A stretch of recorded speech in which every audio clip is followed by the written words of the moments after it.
she wakes up and she tells her husband, he says, I'm probably not going to live very long. Radiallahu anhu, he passed away.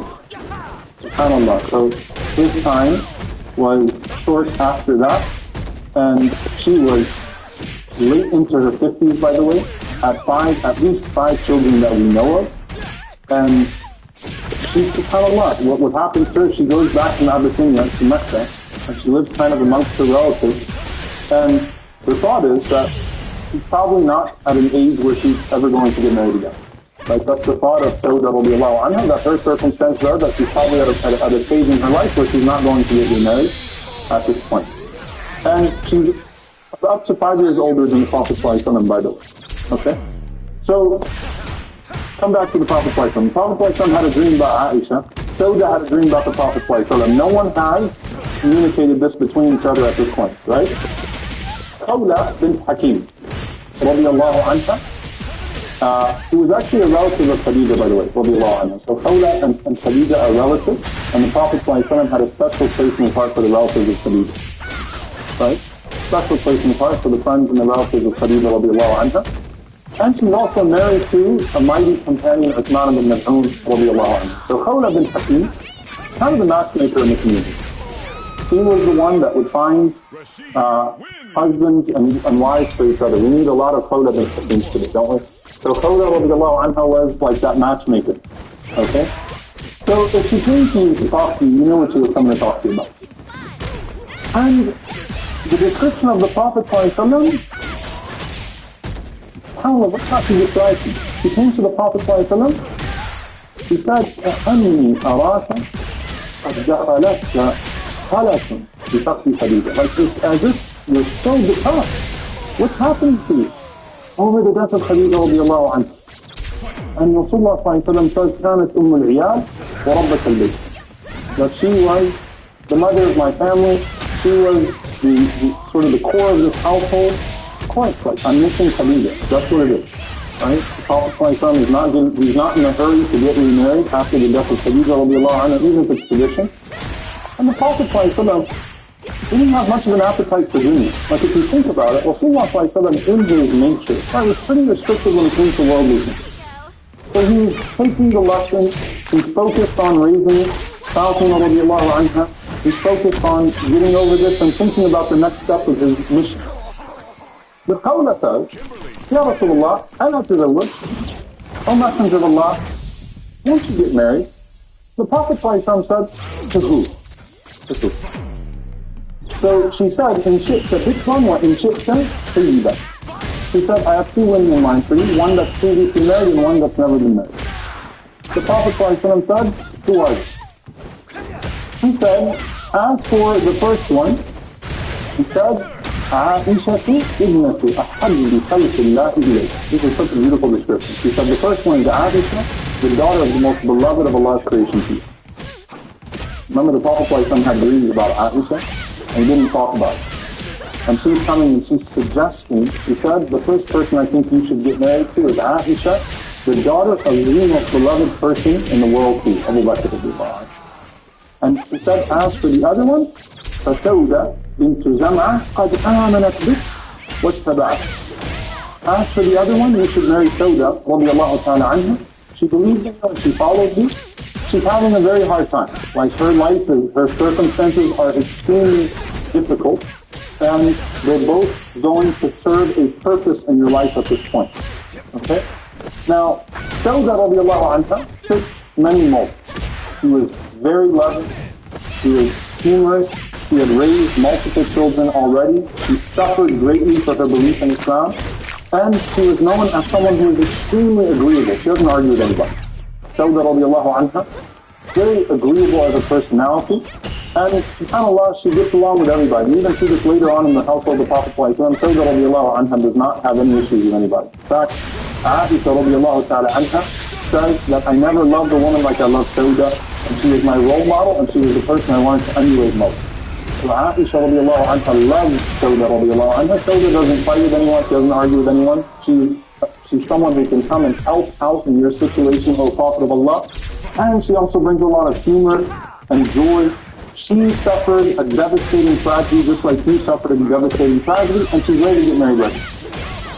So this is someone that can immediately impact the mood of the household of the Prophet ﷺ and support the Prophet ﷺ over the very difficult years of his life sallallahu alayhi wa sallam. So, Sauda radiallahu anha, the dream comes true. And remember this parable because it's significant. The moon fell in her house. Right? And if you were to tell Sauda in Mecca, by the way, the Prophet ﷺ is going to propose to you, you'd be like, no way. That would make no sense whatsoever. But subhanAllah, Sauda radiallahu anha goes to her and proposes on behalf of the Prophet sallallahu alaihi wasallam. And you can go back to the story of Sauda radiallahu anha. We've covered her in some detail. Eventually that works out. Then she says, فأتيت أم رمان. So I went to Rumanda, the mother of Aisha radiallahu anha. فقلت يا رمان أو رمان ماذا أكثر الله عليك من الخير والبركة. You have no idea what good news is coming your way. She's a really good matchmaker, right? You see how she introduces Aisha to the Prophet ﷺ and how she's introducing now the proposal of the Prophet ﷺ to Rumman? Allah has decreed some special things for you. What khayr, what goodness and blessing is about to come your way? Oh, Rumman. She said, what is it khayr? What is it? So she said, Rasulullah sallallahu alayhi wa sallam yashkuru Aisha. You believe the Prophet ﷺ mentioned Aisha. And she's ecstatic. Amazing news, right? Like, whoa, this is not what I was expecting. Alhamdulillah. But she says, I have to wait for Abu Bakr to come home, radiallahu anhu. So let's wait for Abu Bakr to come home. So Khawla sits with Abu Bakr. Sits with Rumman. Abu Bakr radiallahu anhu comes home. She does the whole thing again. Right? And Abu Bakr radiallahu anhu, what's his concern? He's young. I don't know. No. Look how pure this is. He says, أَوَ تَصْلَحُ لَهُ وَهِيَ ابْنَةُ أَخِيهِ. Wait a minute. Can he marry her and she's his niece? Why? Because she's the daughter of his brother. Like me and the Prophet are brothers. So is that even halal? His question is a question of, is it halal? Like he's excited. But are you sure that's halal? Because me and the Prophet are brothers, right? So can you make sure it's halal first before we go any further? So that's one concern. So she comes back to the Prophet ﷺ and the Prophet ﷺ, I mean this is a blessing, right? This is a blessed relationship between the Prophet ﷺ. He says, أَنَا أَخُوهُ وَهُوَ أَخِي فِي الْإِسْلَامِ. I am his brother and he is my brother in Islam. But this does not make haram what the brotherhood of blood makes haram. Right? So that's the first thing. So she goes back to Abu Bakr radiallahu anhu. Abu Bakr radiallahu anhu is ecstatic, but he has one more problem. SubhanAllah, you already start to see the old and Islamophobic arguments against this man, right? And when they try to make a mockery of this. Abu Bakr radiallahu anhu says, the problem is, I already have promised her to Mut'im ibn Adi's son. He's already engaged. And Wallahi ma ukhlifu wa'dan qat. He's saying, I don't break promises. Look, Abu Bakr radiallahu anhu is as-siddiq, he's the trustworthy person. And he doesn't break promises in Jahiliyyah or Islam, in the days of ignorance or in Islam. He's a truthful man, just like the Prophet sallallahu alaihi wasallam. Now, there are a few variables here. What do they need to do amongst themselves? Basically what they would do is, and this was usually tribally based, right? You promise two people for marriage when they're young, and then once they reach the age of marriage, you consummate the marriage, you perform the marriage. That's how they used to perform their marriages at the time. Very common, and still common in some cultures today, right? That you've already picked out, two people being married to each other, and tribally they already had this sorted out. So Mut'im was an honorable man. And Abu Bakr radiallahu anhu was the most honorable man. And so Mut'im and Abu Bakr had a prior agreement that Aisha radiallahu anha would marry Jubayr ibn Mut'im when the time came. Okay? Now subhanAllah, look how much more interesting this gets. Mut'im didn't become Muslim, but he was an ally to the Muslims. Now of course the marital laws here are still being sorted out. Like this is very early on in Islam.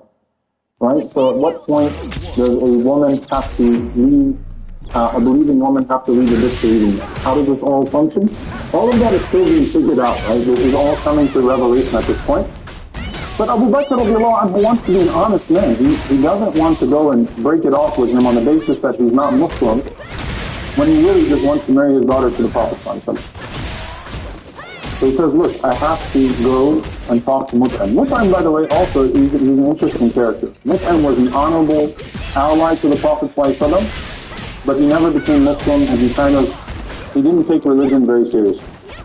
So he said, I'm not into this deen. He even kind of made a mockery of the deen to an extent, right? That, you know what, based on tribal connections, like in there's an injustice here, I'm going to help the Prophet ﷺ, but at the same time, I'm not really into the whole religion stuff.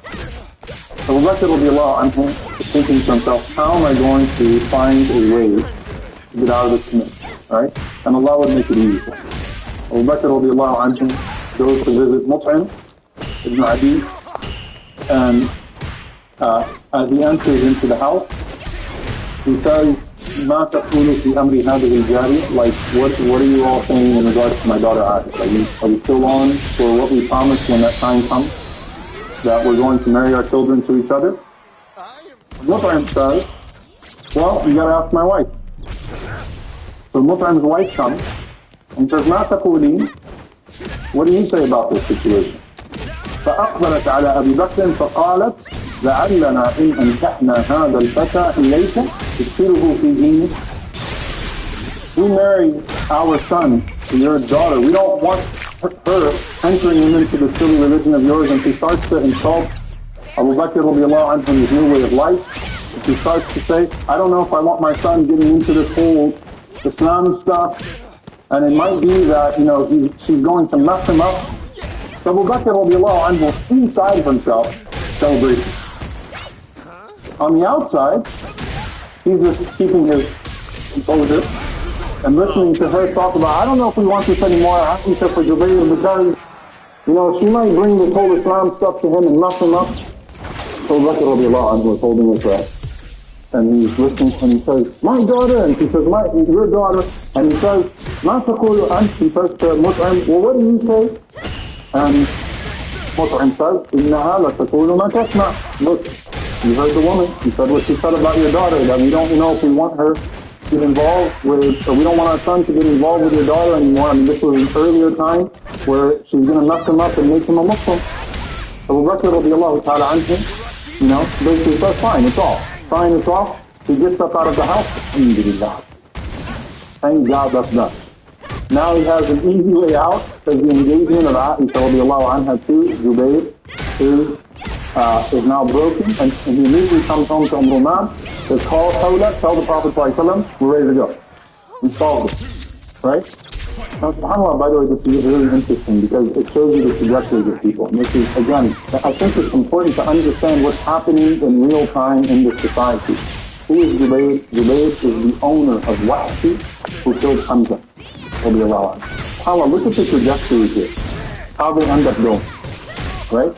Jubayr ends up being the owner of Wahshi, radiallahu anhu, of course, made tawbah later on, who would kill Hamza, radiallahu ta'ala anhu. So basically, what happens at this point in that society is that you make the promise with each other, you carry out the engagement, and then when the girl hits the age where she is biologically able, then they carry out the marriage, right? They consummate the marriage. This was the way that marriage used to happen amongst the Arabs. So I'm not going to go into the rabbit hole of talking about the age of Aisha radiallahu anha too much, because we already did a lecture, it's called Ending the Debate, the Age of Aisha. So you can go back and you can watch that lecture, inshallah ta'ala. But subhanAllah, for 1400 years, not a single Islamophobe has anything to say, including Islamophobes in the time of the Prophet ﷺ, about the age of Aisha radiallahu anha, as if she's too young to get married, because this is actually the most typical form of marriage at the time of the Arabs, which was, once a woman was physically able, it's the one cross-history biological marker that a person is ready for marriage, they would immediately try to get that person married. And in fact, if you look at the ages of similar marriages around Aisha radiallahu anha, they're almost all the same. They're almost all the same. Keeping in mind that, by the way, ages are approximate at the time. Just like how some of you, your parents may be all somehow born on January 1st and 6th a year from somewhere. I'm not going to tell immigration services, but you know what I'm talking about, right? Back then, ages are pretty approximate. You'll even find this with Aisha radiallahu anha. So when she says that this is taking place on 6, turning 7, and then it's consummated 9 turning 10. This is all within approximate, but we don't have anything to be ashamed of, and all Islamophobes do is they utilize shock value. Oh my God, right? But if you actually read at the time, Ibn Asakir, in his Tariq, he actually says that women around the Prophet ﷺ used to reach that age between 7 and 9, with 9 being on the later end. Warmer climate, lower altitude, the difficult life in the desert, that girls would reach the age where they were ready for marriage much, much earlier than other people because of the difficulty of their lifestyle. And Aisha herself mentions that the time where marriage would be consummated, where she would move in with the Prophet ﷺ, would be the time when she becomes a woman. That's understood with Aisha radiallahu ta'ala anha. And by the way, it gets very interesting when you start to look at some of the other marriages at the time and you read the history of this. Abdullah ibn Amr ibn As. Abdullah ibn Amr ibn As, his father, Amr ibn As, when he was born, just so you can understand how things are different at that time, Amr was 12-year-old dad, and his mom was 10. Imam al-Shafi'i rahimahullah said, I met a woman in Masr who was a 21-year-old grandmother. 21-year-old grandmother. So these are things that do not fit culturally, and Islamophobes only utilize shock value, but the reality is that even if you took the other wives of the Prophet ﷺ, by the way, I didn't mention this in the ending of the debate lecture, but this is something, subhanAllah, as I was studying the lives of the other wives of the Prophet ﷺ, if you took their first marriages, they almost all got married around the same time Aisha married the Prophet ﷺ. And Aisha radiallahu anha is the only woman the Prophet ﷺ ever married that was previously unmarried. At that time, once a girl is ready for marriage, obviously life expectancy, the way that things progress in our society, it immediately would fall into play. So I'm not going to go too far into that except to say this is the most normal form of marriage that exists at the time. And that's why not a single one of the enemies of the Prophet ﷺ made a comment on the marriage of the Prophet ﷺ to Aisha radiallahu anha. So it's understood now that Aisha will marry the Prophet ﷺ later on, when she's of that age. Sauda radiallahu ta'ala anha marries the Prophet ﷺ at some point, and Aisha will not reach that age until after the Hijrah. So this is agreed upon in Mecca, but after she is of an age of marriage, then she will move in with the Prophet ﷺ in Al-Madinah. However, now she knows that the Prophet ﷺ is her eventual husband, as she's growing. Now, where do we now see this transition into the Hijrah? Aisha radiallahu anha narrates a very famous narration of the Hijrah told through her eyes, through the household of Abu Bakr radiallahu anhu. She's saying things different. Her vantage point is different. He says, لما ابتلي المسلمون خرج أبو بكر مهاجرا نحو أرض الحبشة. When things got so tough on us, remember Abu Talib has died, Khadija radiallahu anha has died, the protection of the Prophet ﷺ is really on thin ice at this point. Things are very difficult in Mecca. Abu Bakr started to make plans to migrate to Abyssinia. So imagine, subhanAllah, Aisha is heading to Abyssinia with Abu Bakr. Our family was about to go to Abyssinia. And then as they are on their way out to Abyssinia to escape persecution, they reached Arq al-Ghinaz, which was an area on the outskirts of Mecca. And Ibn Zaghina, who is the chief of a tribe called Qara, Ibn Zaghina, he meets Abu Bakr radiallahu anhu and he says, Ya Abu Bakr, where are you going? Abu Bakr radiallahu anhu says, أخرجني من قومي فأريد أن أسيح في الأرض وأعبد ربي. My people have run me out, so I want to go explore the earth and worship my Lord. Meaning I'm going somewhere where I can worship Allah subhanahu wa ta'ala in peace. Ibn Zaghina, who's not Muslim, he says, مثلك يا أبا بكر لا يخرج ولا يخرج. But a person like you, Abu Bakr, you cannot be forced out, nor could we even allow you to leave. And listen to the words he says. He says, إنك تكسب المعدوم وتصل الرحم وتحمل الكلب وتقضي الضيف وتعين على نوائب الحق. What does this all sound like? And you remember? Almost identically the words of Khadija describing the Prophet ﷺ. But you are someone who helps those who are in need. You establish the ties of kinship. You take care of the poor. You take care of anyone that's in need. You take care of the guests, the neighbors. Why in the world would any society let a man like Abu Bakr radiallahu anhu walk out? I don't care about your religion, and I don't care for your religion, but you're too valuable to be allowed to leave Mecca. What's wrong with the people to let you leave Mecca? You're one of the most valuable assets we have in Mecca. So he says, فَأَنَا لَكَ جَارٌ, I'm going to protect you. ارجع وَعْبُدْ رَبَّكَ بِبَلَدِكَ. Go back and worship your Lord in your home. I've got you, Abu Bakr. So then Daphne goes back, he tells the leaders of Quraysh, listen, a man like Abu Bakr, you don't kick out of your society. You don't ever force a man like Abu Bakr out of your community.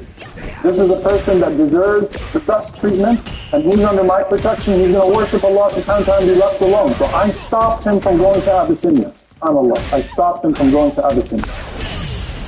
And leaders of Quraysh have to honor their tribal system. They say, you know what, fine.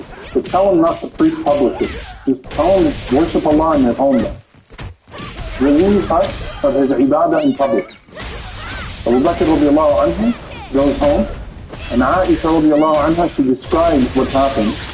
She says, ثُمَّ بَدَى لِأَبِي بَكْرٍ فَابْتَنَى مَسْجِدًا بِفِنَاءِ دَارِهِ وَكَانَ يُصَلِّي فِيهِ وَيَقْرَأُ الْقُرْآنِ. And Abu Bakr had an idea, my dad had an idea, right? So Aisha radiallahu anha says, for some time, we just all worshipped in our home. These are people of da'wah. The people want to call to Allah subhanahu wa ta'ala. Like, it's not enough for us to pray by ourselves. So she says, my father said, let me build a masjid in front of my house, open courtyard, and read the Quran publicly. Still technically my house, so he's exposing a loophole in the tribal system of Quraysh. And so she said, so Abu Bakr radiallahu anhu would lead us in salah. So imagine now Aisha radiallahu anha praying with her father, and Ruman praying with Abu Bakr. And she said that when he would read the Quran, the women and the children of Mecca used to come, and he would surround the house to listen to him read. وَكَانَ أَبُو بَكْرٍ رَجُلًا بَكَّاءَ لَا يَمْلِكُ عَيْنَيْهِ إِذَا قَرَأَ الْقُرْآنِ. What a beautiful description. She says, Abu Bakr was a man who used to cry a lot. لا يملك عينيه. He couldn't control his eyes when he would read the Quran. He had no control of his eyes. So you mean it wasn't just the beauty of the recitation, or the beauty of the revelation. It was the clear impact that it was having on Abu Bakr radiallahu ta'ala anhu when he would read the Quran, that people would surround and they would watch Abu Bakr radiallahu ta'ala anhu praying and reading the Quran. And eventually, they made it hard for Ad-Da'ina. They said, listen, your guy broke the deal. He said, no reading publicly. They went back and forth. And then Daphne said, listen, you're compromising my ties to Quraysh. Abu Bakr radiallahu anhu said, فَإِنِّي أَرُدُّ إِلَيْكَ دِوَارَكَ وَأَرْضَى بِدِوَارِ اللَّهِ عَزَّ وَجَلَّ. So Abu Bakr said to me, Daphne, you know what? Look, I don't want to put you in an awkward position anymore, and I'm not going to stop reading Quran publicly. So take your protection back, and I'll take the protection of Allah subhanahu wa ta'ala. So we continued this way. Now, Aisha radiallahu anha said, it was that time that the Prophet ﷺ started to initiate the plan for Hijrah to Medina. So they almost, subhanAllah, went to Abyssinia and missed that window where the Prophet ﷺ started to initiate the Hijrah to Medina. So she says, while we were sitting in our home, the Prophet ﷺ comes to our house, and his head was covered, and he came to our house at a time that he didn't wish to come. She said that the Prophet ﷺ, when I was a kid, would come to the house every day and every night. But he came at an odd time, a time that he didn't used to come. So subhanAllah, it's really beautiful because Aisha could capture the emotions, the sentiments of her parents. Like, imagine growing up as a child and then your parents are like, the Prophet ﷺ's coming. Right? The excitement, somewhat of a nervousness, but an awe, right? Every time the Prophet ﷺ comes. So she could see that in her parents' faces, right? So when the Prophet ﷺ sought permission to enter at that time, and his head was covered, and it was an odd time, she said that Abu Bakr said to us, فِدَاءٌ لَهُ أَبِي وَأُمِّي. Allah, even in privacy, said this. Abu Bakr says, may my mother and father be sacrificed to him. وَاللَّهِ مَا جَاءَ بِهِ فِي هَذِهِ السَّاعَةِ إِلَّا لِأَمْرٍ. There has to be a reason by Allah that he has come to us at this odd time. So he's only come to us for something significant. Now, Aisha says that Abu Bakr had these 2 camels out back that he was preparing just in case the Prophet ﷺ asked for food and him to go on the hijrah together. Okay? Just in case, and he held on to these 2 camels without sacrifice, without riding them, for months just waiting for the word from the Prophet ﷺ. Is he going to lead these camels to the hijrah? Maybe this may be in his heart. Maybe he'll take me with him. Maybe I'll get to be his company. So, Rasulullah ﷺ, he called out and he said to Abu Bakr radiallahu anhu that anyone who's with you, you should dismiss them right now. Like, I need to talk to you. Yes. Okay? Like, I need to have a private conversation. Aisha was sitting there, and Roman was sitting there, and the sister was sitting there, and Abu Bakr radiallahu anhu said, إِنَّمَا هُمْ أَهْلُكَ بِأَبِي أَنْتَ يَا رَسُولَ اللَّهِ. That it's only your family or Messenger of Allah. Just us. No one's home except for us, the family. I'm on it. The Prophet ﷺ sits down. The Prophet ﷺ says, Allah has given you the permission to make hijrah. Abu Bakr radiallahu anhu says, As-suhba ya Rasulullah. Ya Rasulullah. I get to go with you. Your companionship, O Messenger of Allah. Your companionship, O Messenger of Allah. SubhanAllah. And the Prophet ﷺ says, yes. Aisha radiallahu anha, this is the first time in her life. She says, I heard that some people cry when they get happy. But she says that it was the first time رَأَيْتُ أَحَدًا يَبْكِي مِنَ الْفَرَحِ. I really saw someone crying out of joy. I mean, she's seen a lot of pain in these last 2 years. A lot of tears of pain. The first time in my life I actually saw a man cry tears of joy. What that actually means. So, Abu Bakr radiallahu anhu is in so much joy. Allahu Akbar. I get to go with the Prophet ﷺ on this journey where we're probably going to be killed. But I get to be with my best friend. I get to be with the Prophet ﷺ. And then he says, Ya Rasulullah, I got 2 camels out back. I'm ready to go. You take one, I'll take one. When are we going? The Prophet ﷺ says, بِالثَّمَنِ يَا أَبَا بَكْرٍ. But only if I can pay for it, Abu Bakr. Which, however, the manners of the Prophet ﷺ, he's struggling himself. He knows Abu Bakr will do anything for him. The Prophet ﷺ says, just come. No, I have to pay you for that camel before we take this journey. So Abu Bakr radiallahu anhu agreed, and so Aisha radiallahu anha said, so we started to pack the house, and we packed their bags for them. So she's packing the bags for Abu Bakr and for the Prophet ﷺ. And Asma radiallahu ta'ala anha, very famously, Zat al-Nifaqain, the possessor of the 2 belts, she was in charge of bringing food to the Prophet ﷺ and Abu Bakr on the way, so she tied the 2 waist belts. Abdullah, my brother, is going to go and spy on the news of the people of Mecca and deliver it to them. As for Aisha, she was too young to participate in any of the tasks related to the hijrah. So now, it's her mom and her that are going to travel with the family of the Prophet ﷺ outside of that immediate hijrah of the Prophet ﷺ and Abu Bakr. So she says, Rasulullah ﷺ sent to us Zayd radiallahu ta'ala anhu. So Aisha radiallahu anha says, Zayd ibn Haritha, of course the adopted son of the Prophet ﷺ, he comes to us and he has 2 camels with the family of the Prophet ﷺ, and then he takes the dirhams that he has and he goes and he purchases an extra 3 so that we could all fit as 5 camels on our way to the hijrah. So this is the caravan of Zayd radiallahu anhu that Aisha radiallahu anha remembers traveling in, and Abu Bakr and the Prophet ﷺ have taken off.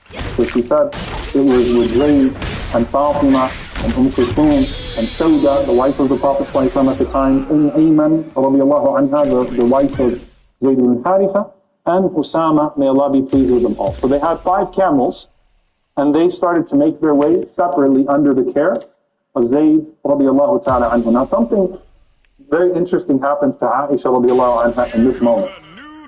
Aisha radiallahu anha, she had, subhanAllah, an issue with her camel. Alright? You don't necessarily get to pick the right camels at this time. You can't be picky. You're just trying to get whatever you can get out, right? You're trying to flee literally death. So her camel had a hard time following with everyone else and taking orders. And Aisha radiallahu anha was not very big. She wasn't very heavy. So at some point, she started in the hijrah, the camel that I was on just took off. So Aisha was about to get lost from the rest of the path. And she says, and my mom calls out, وَعَرُسَاهُ. This is so beautiful. She said, his bride, the Prophet ﷺ's bride, not my daughter. That's the Prophet ﷺ's wife over there. Like, you can't lose her. This is serious now. This is much more serious than just my daughter. And Aisha radiallahu anha said, the camel just bolted with me. And I was about to get lost. And then she said that a voice came and told me, Hamsiki, grabbed the ring, and literally the camel stopped and turned around. And basically an angel walked me back over to the cliff.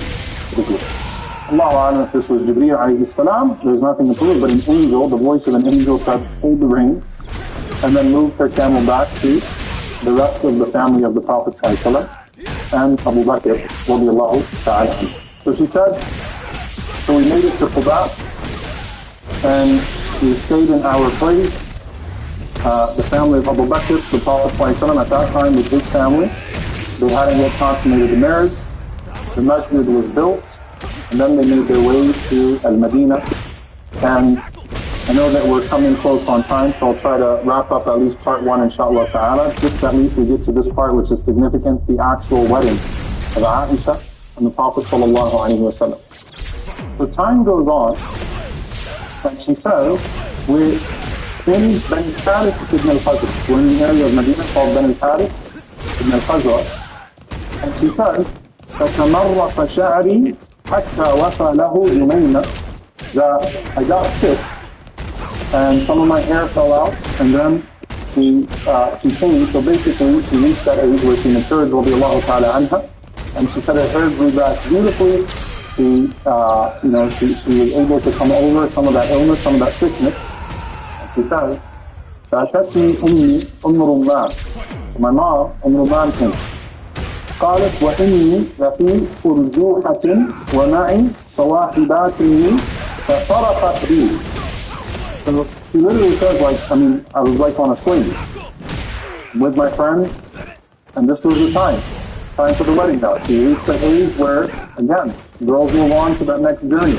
So she said, so my mom called for me, so I came to her, وَمَا أَدْرِي مَا تُرِيدُ, and I didn't know what exactly she wanted. فأخذت بيدي فأوقفتني على باب الدار وإني لأنهج. She said that, took me by the hand, she took me to the door, and she said, I'm still panting. Because I ran to my mother, and it's time for the wedding, right? Like, it's all now about to happen, subhanAllah. So the time has come for the wedding to take place. So she said, I started to pant, and she said, حتى سكن بعض نفسي. Then I calmed down a bit. She said, ثم أخذت شيئا من ماء فمسحت به على وجهي ورأسي. Then she took some water, she washed my face, she washed my head. ثم أدخلتني الدار فإذا نسوة من الأنصار في بيت فقلنا على الخير والبركة وعلى خير فاعل. So I got into my house, and there was a bunch of women from the Ansar, and they were singing these songs, and they were ready to get her ready for her wedding. So they had the hairdresser, you think cross-culture, subhanAllah, right? The hairdresser, everyone's going to get me ready. So she said, فَأَسْلَمَتْنِي إِلَيْهِنَّ فَأَصْلَحْنَ مِنْ شَأْنِي. She gave me to them, and then they got me ready, and they basically fixed me up, right? So I was, in my mind, I knew, okay, now's the time. She's about to marry the Prophet sallallahu alaihi wasallam, and they're singing bil khayri wal barakah, that now with the blessing of Allah subhanahu wa ta'ala and His goodness. And she said, then they took me to basically the feast, the wedding. And Asma bint Yazid, radiallahu anha, al-Ansariya, we actually did an episode about her recently. Sahibat al-Ansar, the orator of the women. She's a strong woman. Asma bint Yazid, in the second, radiallahu anhum. He says, إِنِّي أَيَّنْتُ عَائِشَةِ لِرَسُولِ اللَّهِ. I was the one who prepared Aisha for the Prophet ﷺ. So she was the woman that was kind of coaching Aisha radiallahu anha for the next step. So did her hair, got her ready, got her dress on, everything was being prepared, and the Prophet ﷺ comes in with all of his beauty, sallallahu alayhi wa sallam. And of course, this is a first of many in Medina. This is the first wedding in Medina. The first time you're seeing the Prophet ﷺ get married. Talk about setting expectations in society. The first time the Ansar, who loved the Prophet ﷺ more than themselves, are participating in a wedding. The way the wedding is conducted is going to set an expectation. You know, the dress of the Prophet ﷺ, the way he carries himself. So the Prophet ﷺ enters, and the Prophet ﷺ is the most handsome of grooms, alayhi salatu wassalam. And Aisha radiallahu anha is nervous, as anyone would be in the situation. And she says, فَوَاللَّهِ مَا وَجَدْنَا عِنْدَهُ إِلَّا قَدَحًا مِّن لَبَنٍ. You know what we found at the wedding of the Prophet ﷺ? He had a bowl of milk from Sa'd ibn Ubadah radiallahu anhu. They couldn't afford any animals to sacrifice. No fancy meals. Sa'd ibn Ubadah radiallahu anhu, remember, he used to operate the soup kitchen. He sent over some lebanon, some milk, to the wedding feast of the Prophet sallallahu alaihi wasallam. So this is now the Ansari women gathering around Aisha radiallahu anha. The Prophet ﷺ is there. So the Prophet ﷺ, he drank from the bowl of milk. ثم ناوله عائشة, and he handed it to Aisha. And Aisha radiallahu anha, like, throws up. She got shot. And Asma said to her, لا تردي يد رسول الله صلى الله عليه وسلم, put him in, don't turn away the hand of the Prophet ﷺ. So Aisha radiallahu anha said, so I drank from it, ala hayat. I was still super shy. And I put it in my lap.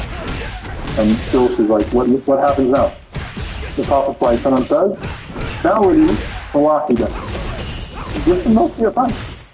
Right? You put it on your lap. Pass it around. This is the feast of the Prophet ﷺ. This is our wedding. Nothing. No. Next time someone asks you, no, I'm not going to go there.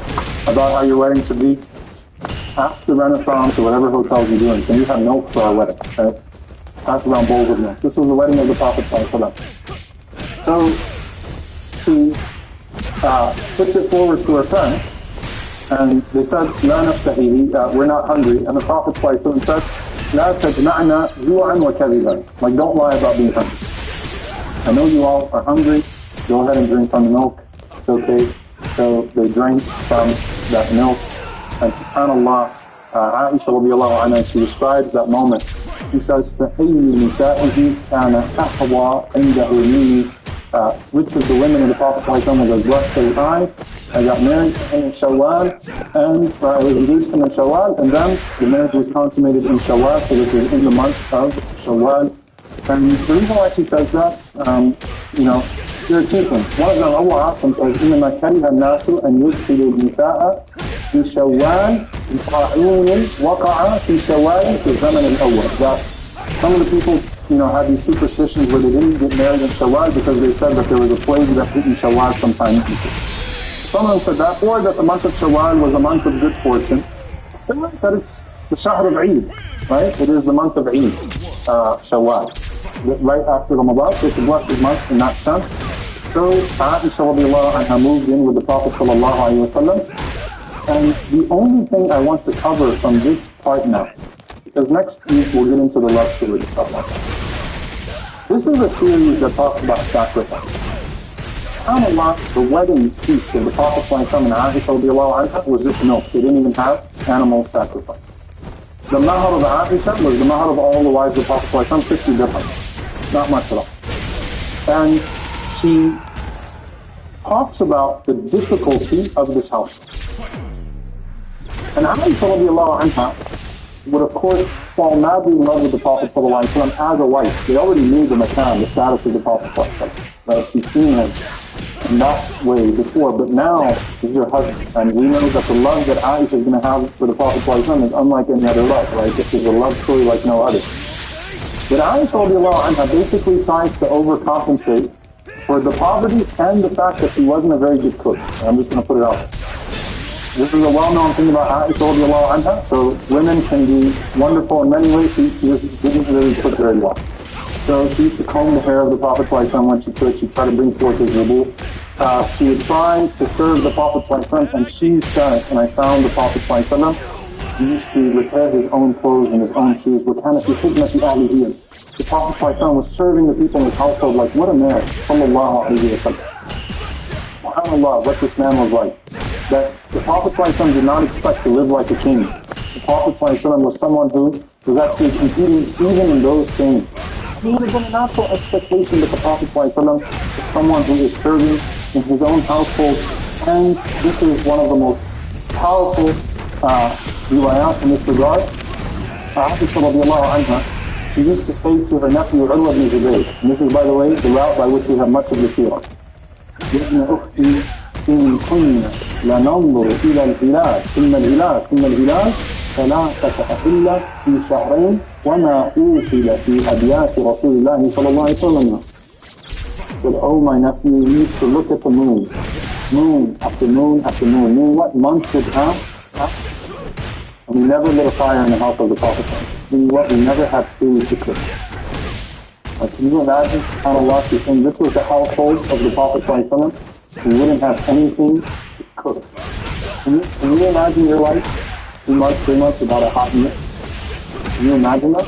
Oh, this is the Prophet ﷺ and Aisha radiallahu anha. This is a love story. It's not based upon these material things. But months would go by. So, Urwa says, Ya Ta'ala, كما كان يعيشكم. So how did you used to live, oh my aunt? How did you used to make it? He said, Al-Aswadan, Al-Tamr wal-Ma, the two black things, Tamr and water. And water did not used to look like this. Alright? That's how we survived in the household of the Prophet sallallahu alayhi wa sallam. And she then goes on to say, but we had some neighbors from the Ansar that were good neighbors. Sometimes they sent to the Prophet sallallahu alayhi wa sallam some leather or some of the milk from their animals, and they cared about her possessions in this house. Muhammad ibn Abi Bakr says that Aisha radiallahu anha only had a few dresses. She had a red shirt that she would wear at home. She had a black overcoat, so like an abaya, that she would wear when she would go out. This was Aisha radiallahu anha's wardrobe, the first lady of Medina, right? That she had a red shirt and she had a black abaya, and she had one dress to the festivals that was yellow. Like the yellowish dress that she would wear to the weddings and to the occasions of the women of the Ansar. Aisha radiallahu anha said, we had one bed in the house of the Prophet ﷺ, and it also served as our mat and our couch. What does that mean? So that we had this asir, this one thing that we would fold up at night and sleep on, and then when the day came, we'd spread it out and we would sit on it with our guests, and we'd spend the day on that same mat, and we'd fold it back up and we'd sleep on it. SubhanAllah. And she says that in the hijrah, in this apartment of ours, when the Prophet ﷺ would pray, he would pray on the asir at night, and the Prophet ﷺ would tap my leg when he wanted to do sujood, and I'd move my leg so he could do sujood, sallallahu alayhi wa sallam. And you know what's beautiful? He never complained about poverty. This was a sacrifice that she grew up with Abu Bakr, and this is the sacrifice of our Messenger sallallahu alayhi wa sallam, and this was a test that Allah gives to them. And please don't go home and throw out everything from the Father and say, see, because we can't be the Prophet ﷺ, but this is to appreciate the sacrifice, to appreciate the zuhud, the asceticism that they had. A few other things, because she had some possessions. Aisha radiallahu anha, when she moved in, she brought her old dolls. She had her dolls as well. Alright? And the Prophet ﷺ said, what are those? He said, Ha'ila'i banati. Those are my daughters. Alright? Those are my daughters. The Prophet ﷺ said he saw some horses, and of course their dolls back then were not as defined as ours, some horses that had some wings on it. The Prophet ﷺ said, Ma hada ya Aisha, what is that? He said, horses. The Prophet ﷺ said, horses with wings? He says, أَمَا عَلَمْتَ أَنَّ نَبِيَ اللَّهِ سُلَيْمَانَ كَانَ عِنْدَهُ خُيُّلٌ لَهَا أَجْنِحَةٌ. Didn't you know that the Prophet of Allah, Sulaiman, used to have horses with wings? And the Prophet ﷺ started to laugh. Like she's saying to the Prophet ﷺ, like, what, you don't know? Like, Sulaiman, his horses had wings, had ajniha. Right? I'm telling you, O Prophet of Allah, that the Prophet of Allah, Sulaiman, his horses had wings. And the Prophet ﷺ just started to laugh, subhanAllah, about this. And the last thing I'll say about this is she was a woman of incredible sadaqah. She inherited that from her parents. And Aisha radiallahu anha was a woman who loved to give despite their difficult circumstances. Abdullah ibn Zubayr radiallahu anhuma, he says, مَا رَأَيْتُ امْرَأَةً أَجْوَدَ مِنْ عَائِشَةَ وَأَسْمَاءَ وُجُودُهُمَا مُخْتَلِفٌ. He says that I've never seen two women more generous than my mom, Asma, and my aunt Aisha. But their generosity is different. أما عائشة فكانت تجمع الشيء إلى شيء حتى إذا كان اجتمع عندها قسمت، وأما أسماء فكانت لا تمسك شيئا لغيرها. He says that as for Aisha, she used to collect whatever she could, and then once it became something presentable, she'd give it in charity. As for my mom, Asma, nothing lived to see the next day in her home. So my mom and my aunt were both so generous, competing in charity. And Aisha radiallahu anha, when she would have a few coins to give, what would she do? She would perfume her coins in musk. She'd give them in charity. She said, because it goes to Allah subhanahu wa ta'ala. Right? And the story, so many stories. The story of the mom who came to the house of Aisha radiallahu anha. She had 2 daughters with her. And Aisha looked in her home and all they had was 3 dates. She gave the 3 dates and she's telling the Prophet ﷺ the story. And the mom and the 2 daughters, they all take a date and they start to eat. The young girls, they swallow their date so quickly, and then they pointed to the date in the mom's hand. So what did she do? She split it into 2. She gave it to her daughters.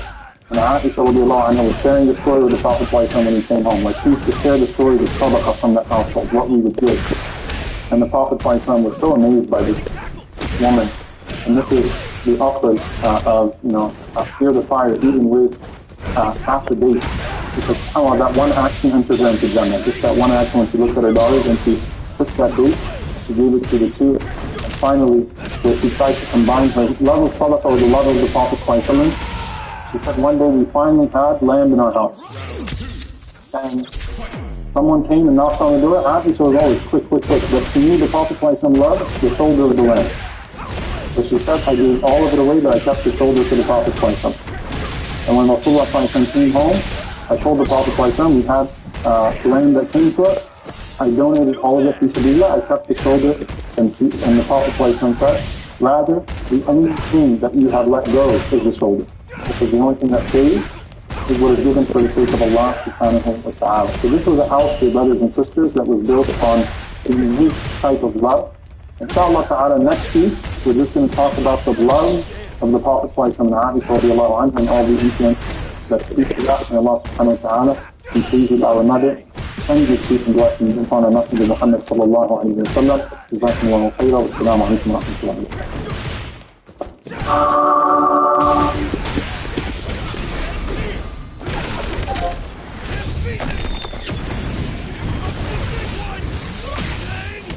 الحمد لله رب العالمين والعدوان إلا على الظالمين والعاقبة للمتقين اللهم صل وسلم وبارك على عبد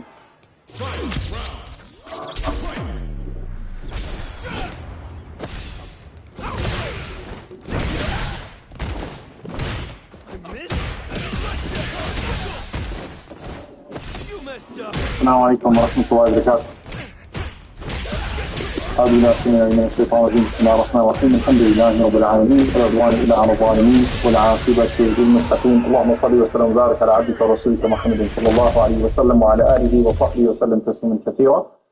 Inshallah ta'ala, as I get started, just a reminder to please, inshallah ta'ala, watch the children to make sure they don't knock over any of the equipment.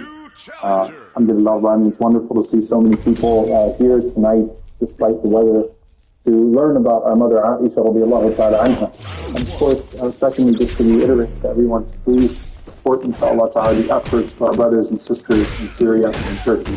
Inshallah ta'ala, the brothers from the Syrian Forum are here, so please support them, inshallah ta'ala, before you leave tonight. And those of you that are watching online, please do support, inshallah ta'ala, the efforts through the Syrian Forum or through any other trusted organization that is on the ground in Allah ta'ala. Now we continue with Aisha radiallahu ta'ala anha, and as I said, I'm going to break down the story of Aisha radiallahu ta'ala anha into 4 lectures. So the last time we spoke about Aisha radiallahu anha growing up, and then her marriage to the Prophet sallallahu alaihi wasallam, the wedding, and just a glimpse of the amount of sacrifice that would be needed to live in the house of the Messenger sallallahu alaihi wasallam. The way that they had to struggle with poverty. Aisha radiallahu anha talking about the fact that they didn't own furniture, they didn't have utensils, they would not have a hot meal for months on end. And Aisha radiallahu anha still talking about how incredible the household of the Prophet sallallahu alaihi wasallam was. And so what made this household so special was not anything material, but rather the love that the Prophet sallallahu alaihi wasallam had for Aisha radiallahu ta'ala anha, and the way that he brought his character home sallallahu alaihi wasallam. And tonight, inshallah ta'ala, we're going to focus on one thing, and that is the love stories and the romance and the dynamics of their relationship together. Next week, inshallah ta'ala, we'll talk about some of the hardships, including the greatest hardship to Aisha radiallahu anha being the slander that she had to face in Hadith al-Ifk, as well as the death of the Messenger sallallahu alayhi wa sallam. So tonight we're just talking about the love story. The love that the Prophet ﷺ had for her and the love that she had for the Prophet ﷺ in this beautiful relationship that develops over time. And we can say without a doubt that this was the most beloved person to the Prophet ﷺ because he himself said it. The very famous narration of Amr ibn al-As who embraced Islam relatively late. And this was a man that oppressed the Prophet ﷺ quite a bit. This was a man that went to Abyssinia to try to undermine the first refugee mission from the Muslims to go and settle in Abyssinia and fought the Prophet ﷺ in Uhud. Yet, subhanAllah, when he becomes Muslim, it just shows you the type of person the Prophet ﷺ was. Rasulullah ﷺ treated him with so much love that he thought maybe he's the most beloved person to the Prophet ﷺ. Just because of how the treatment of the Messenger ﷺ was towards him as soon as he embraced Islam. And the Prophet ﷺ used him as the commander in the battle of Zat al-Sanasir. So Amr ibn al-As wants to prove a point. He asks the Prophet ﷺ in front of everybody, Ya Rasulullah, ayyu nasi ahabbu ilayk? O Messenger of Allah, who is the most beloved person in the world to you? Thinking, there is no way he's not going to say my name. And the Prophet ﷺ says, without hesitation, Aisha. And that's something that they did not understand at the time. How are you going to say Aisha, right? So no, I'm not talking about your wife. I'm talking about the men. Ya Rasulullah, al-rijal, not the women. And the Prophet ﷺ said, well, Abuha, her father, Abu Bakr radiallahu ta'ala anhu. And the fact that the Prophet ﷺ said Abuha rather than Abu Bakr, her father, means he's still connecting his love to Abu Bakr to the love that he has for Aisha. So I love Aisha, and then I love her father. Then he said, okay, then fine, Abu Bakr has been your best friend forever, we understand that. He said, then Umar. He said, then who? He said, then Uthman. He said, then who? He said, then Ali. He said, then I stopped asking the Prophet ﷺ because I thought he'd never say my name. So it shows you two things. Number one, that Rasulullah ﷺ had the capacity to treat people with so much goodness that they would have thought, even after short interactions, despite a history of oppressing him, that they might be the most beloved person in the world. And that the Prophet ﷺ had no shame in saying that the most beloved person in the world to him was Aisha radiyallahu ta'ala anha wa an abiha. And subhanAllah, Imam al-Zuhri, rahimahullah, he says, as he narrates much of the story of Aisha, he says, أول حب كان في الإسلام حب النبي صلى الله عليه وسلم عائشة رضي الله عنها. The first love story we have in Islam is the love of the Prophet ﷺ to Aisha. Now obviously, Khadija radiallahu anha predates Aisha radiallahu anha, but we don't have that seerah so much because it's not in seerah. We have the seerah of Aisha radiallahu anha and the Prophet ﷺ in explicit detail, and it was witnessed by an entire community of Muslims over a span of time. And so it's this detailed love story, and what Az-Zuhri is saying, as if to say that if you know this love story, you don't need to know any other love story. That this gives you the true dynamics of what a love story should look like in the capacity of loving Allah subhanahu wa ta'ala, and of course in the case of Aisha radiallahu anha, loving the Messenger sallallahu alayhi wa sallam. And he then goes on to mention some lines from Hassan ibn Thabit radiallahu ta'ala anhu, قال حباها بصفو الود منها فأصبحت تبوء به في جنة الخلد منزلا حليلة خير الخلق وابنة حبه وصاحبه في الغار إذ كان موئلا. He says radiallahu ta'ala anhu that this was the person that the Prophet sallallahu alaihi wasallam was made to love due to how Allah subhanahu wa ta'ala favored her with a particular type of wood. Meaning, she had the keys, as we said, to the heart of the Prophet sallallahu alaihi wasallam. She knew how to show love to the Prophet sallallahu alaihi wasallam in a certain way as well. And so she deserved it forever, for all time, in Jannat al-Firdaus. Remember, Jibreel alayhi salam said to the Prophet sallallahu alaihi wasallam that this is your wife in this life and in the next. She is your wife in Jannah as well. and then mentioned that she is the wife of the best human being and the daughter of his best friend, his companion in the cave when no one else was with him, sallallahu alayhi wa sallam. So the Prophet ﷺ loved her and she loved him in a way that was unrivaled. And here's the beauty of that, is that everybody in the community knew it, except that that also posed certain problems to the Prophet ﷺ. So you might remember when we talked about the Ansar used to pay close attention to everything the Prophet ﷺ liked, everything that made him happy, and they wanted to make him happy, sallallahu alayhi wa sallam. And they noticed the love the Prophet ﷺ had for Aisha radiallahu anha. So what did they do? They would save all of their gifts for the night that the Prophet ﷺ was with Aisha. So when they wanted to send the Prophet ﷺ food, they waited for the night that he was with Aisha radiallahu anha. When they wanted to send any gift, they waited for the night that he was with Aisha radiallahu anha. And they did that out of their love for the Prophet ﷺ, except that that made the other wives of the Messenger sallallahu alayhi wa sallam pretty unhappy. So we'll start from this place, inshaAllah ta'ala. Aisha radiallahu anha, she says that for the wives of the Prophet sallallahu alayhi wa sallam, kunna hizbayn, we were two groups. They basically formed two cliques amongst them. She said that it was me, Hafsa, Safiya, and Sauda. Me, Hafsa, Safiya, and Sauda. Sauda and Aisha, obviously, we talked about the dynamics of their relationship, may Allah be pleased with them. Hafsa and Aisha have a similar, connection to the Prophet ﷺ. Their fathers are the Prophet ﷺ's best friend. And Safiya radiallahu anha, for whatever reason, she joined that clique. Right? Then she said the other clique was Salama and Habiba and the rest of the wives of the Prophet ﷺ. And we talked about some of them, and there are reasons for that. Salama and Habiba, older, also spent time together in Abyssinia, right? They have personalities that drew them together.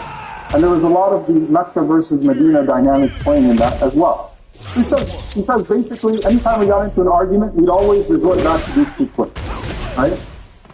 So she said that the wives of the Prophet ﷺ started to complain that the Ansar only send gifts on the night that he was with Aisha.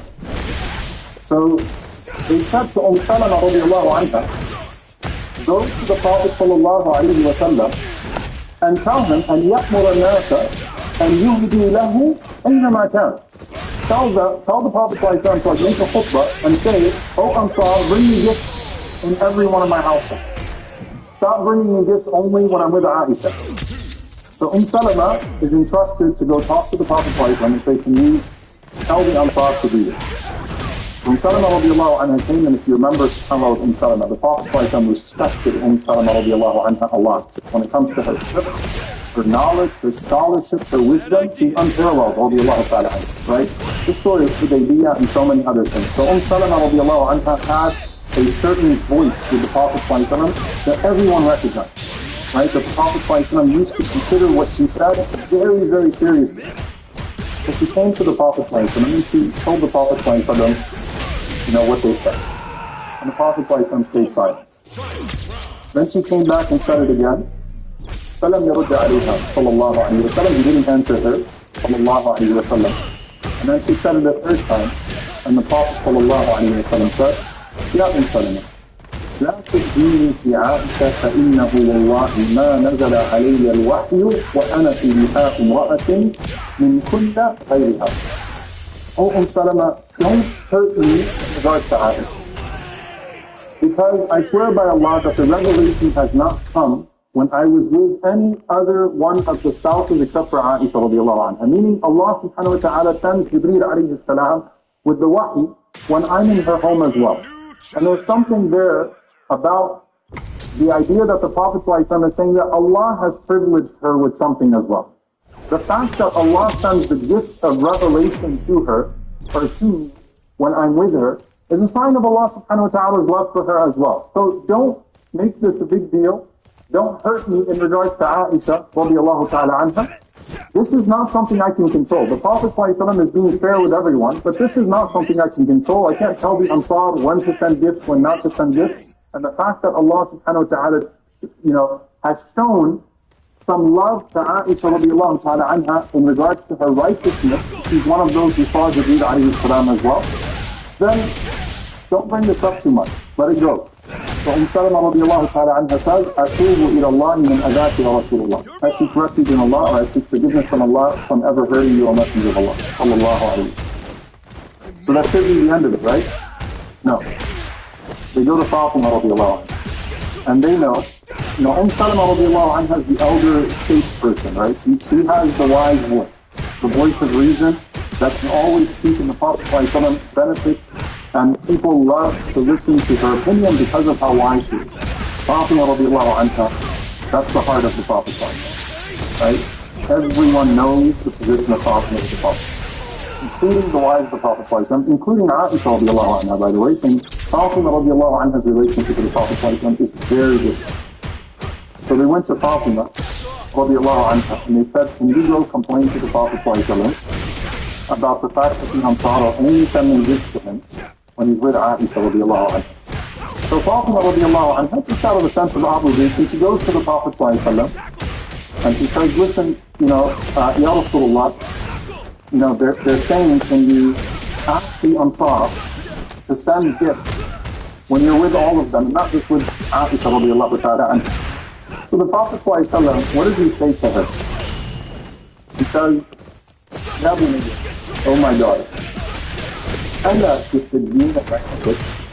don't you love what I love?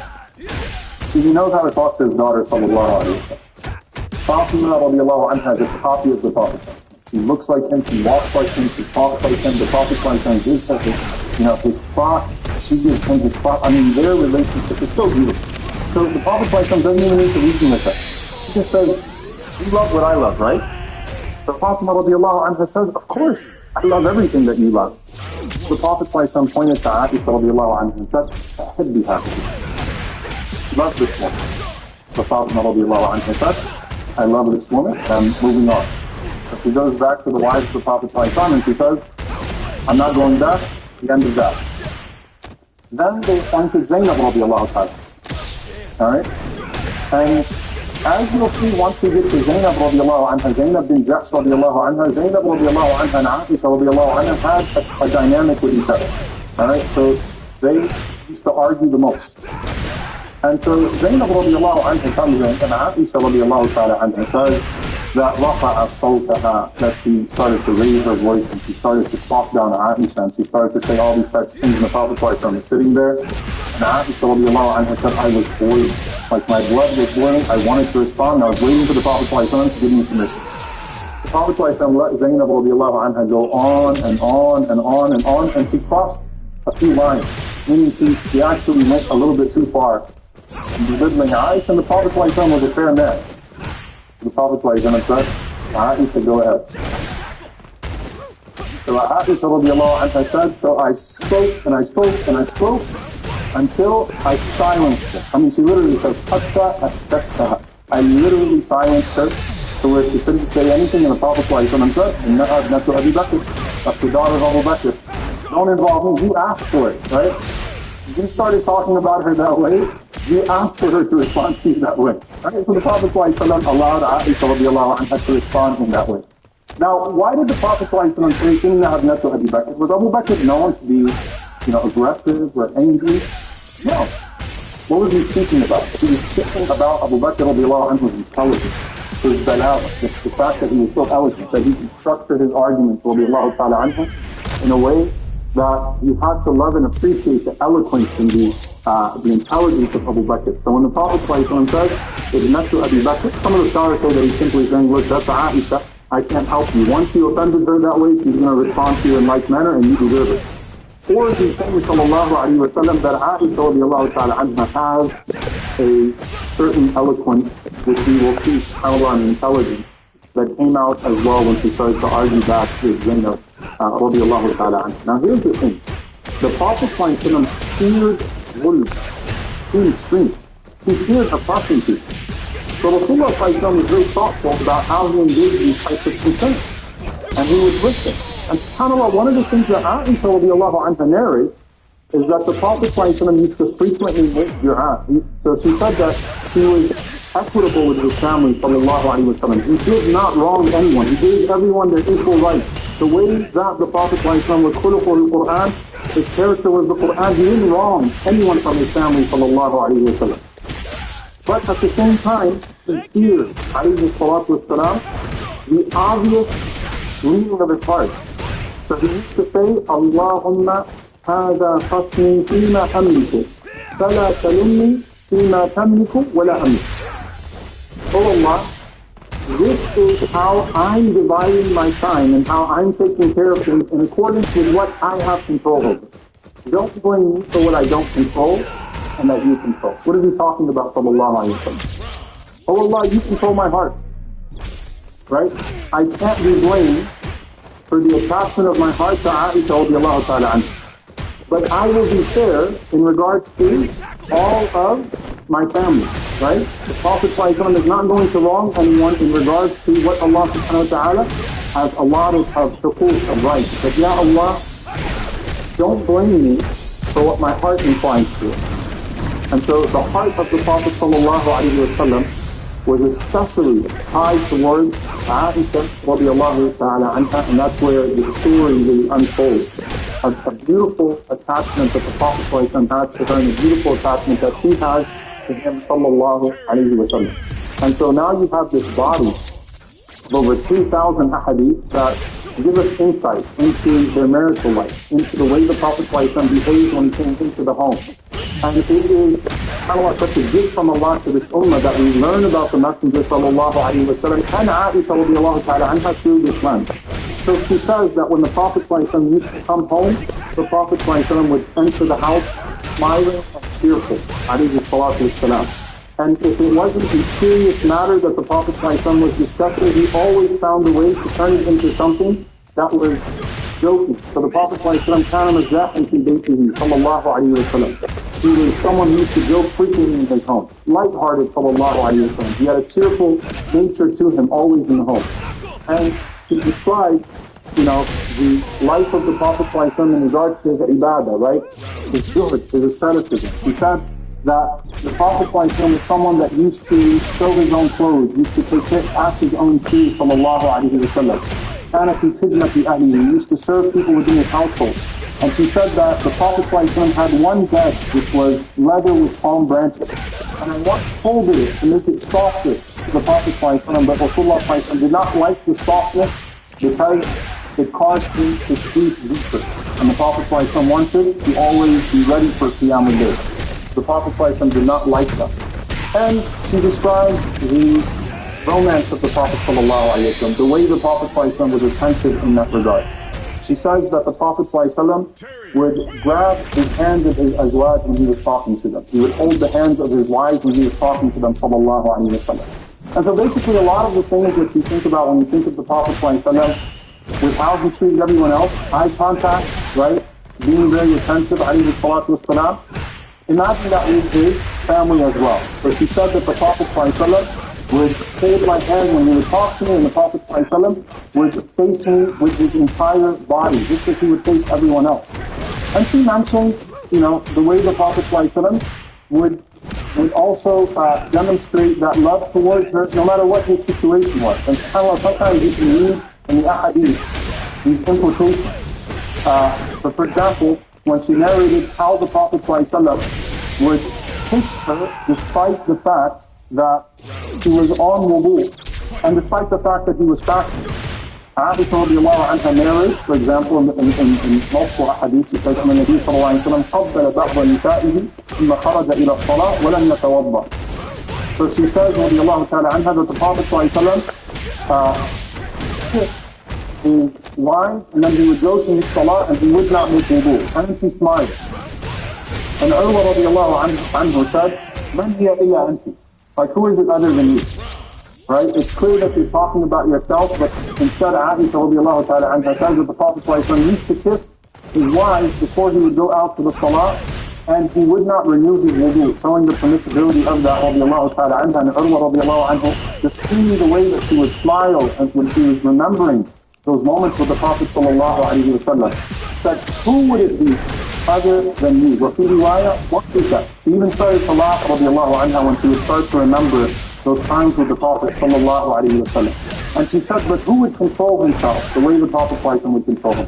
Meaning he knew sallallahu alayhi wa sallam the limits of qiyam, limits of fasting, sallallahu alayhi wa sallam, and not to go beyond what Allah subhanahu wa ta'ala had made permissible. He said that the Prophet sallallahu alayhi wa sallam used to drink from the same cup as me. And he would be attentive, put his lips on the same spot that I put my lips. And if we were eating from the bone of a sheep, the Prophet ﷺ would eat from the same place that I ate from, and then we would share that lamb shank or whatever it is that we were eating, and the Prophet ﷺ would always be attentive to that. And Rasulullah ﷺ was playful at all times with her, radiyallahu ta'ala anha. And when you start to see some of these ahadith about the ghusl of the Prophet ﷺ, and the way that he would take his shower, sallallahu alaihi wasallam, and the way that he carried himself around her, there's an element here that the scholars mention which is very important, which is that when the Muslims moved to Medina, they came into contact with the Jewish community. And the Jews of Medina had very strict rules regarding the rituals between husband and wife. Very strict rules. And some of the Muslims anticipated that those restrictions were going to carry over to them. And so when Aisha radiallahu anha narrates in detail the ahadith of the Prophet sallallahu alaihi wasallam with her, that he always was playful with her sallallahu alaihi wasallam, no matter what the situation was, that the Prophet sallallahu alaihi wasallam, never violated the rules of Islam, but clearly distinguished the rules of Islam from the rules that they were accustomed to in Judaism in Medina. He was doing that to show that there was a departure. Right? That there was a departure. Because many Muslims would give fatwa based upon what they knew from the Jewish community in Medina, thinking that there was a level of strictness that had to be applied between husband and wife in certain situations.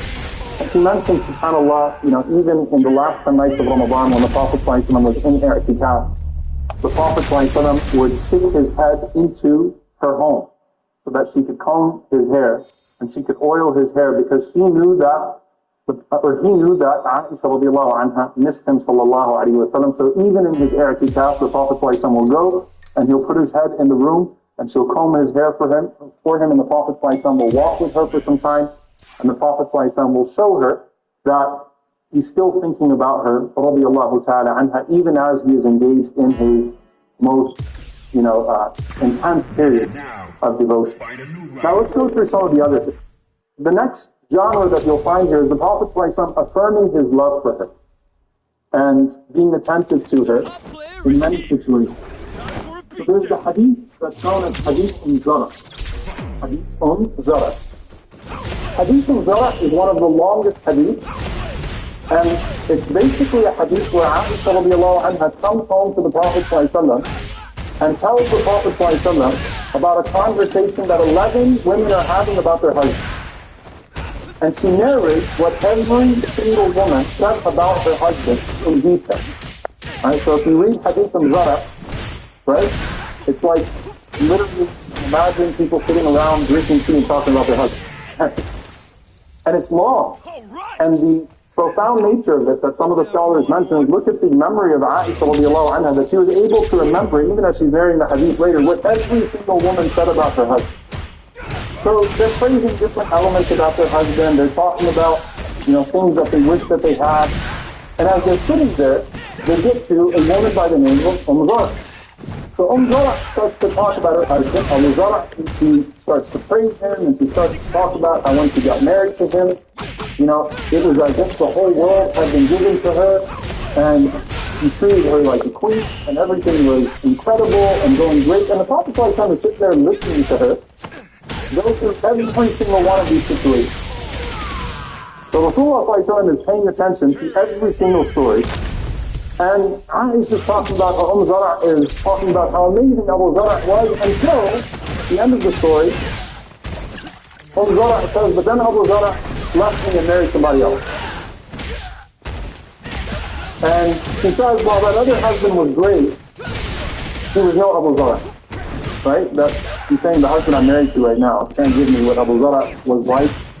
And as she's saying this to the Prophet ﷺ is not sitting there, going like, I need to get to Salah, I need to go command the next expedition, I don't have time for this conversation. The Prophet ﷺ listens to every single one of her stories, and the Prophet ﷺ says to her at the end of it all, كنت لك كأبي زرع لأم زرع I am to you like Abu Zara was to Zara, except I've never divorced.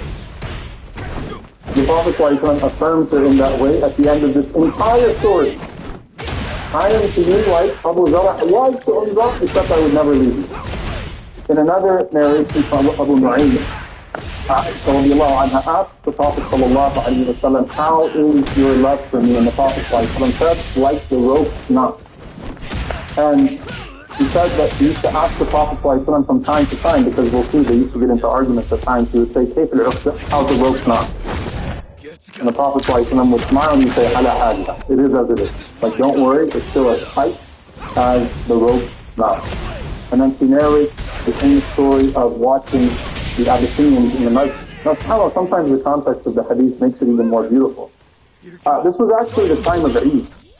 Because the Prophet ﷺ came home, and Rasulullah ﷺ also took an Eid nap. So give us a little bit of that sunnah of the Eid nap, because the Eid nap is necessary.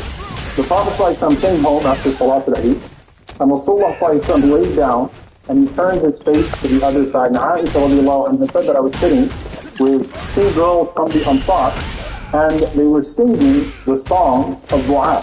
They were singing some of the songs from the days of ignorance.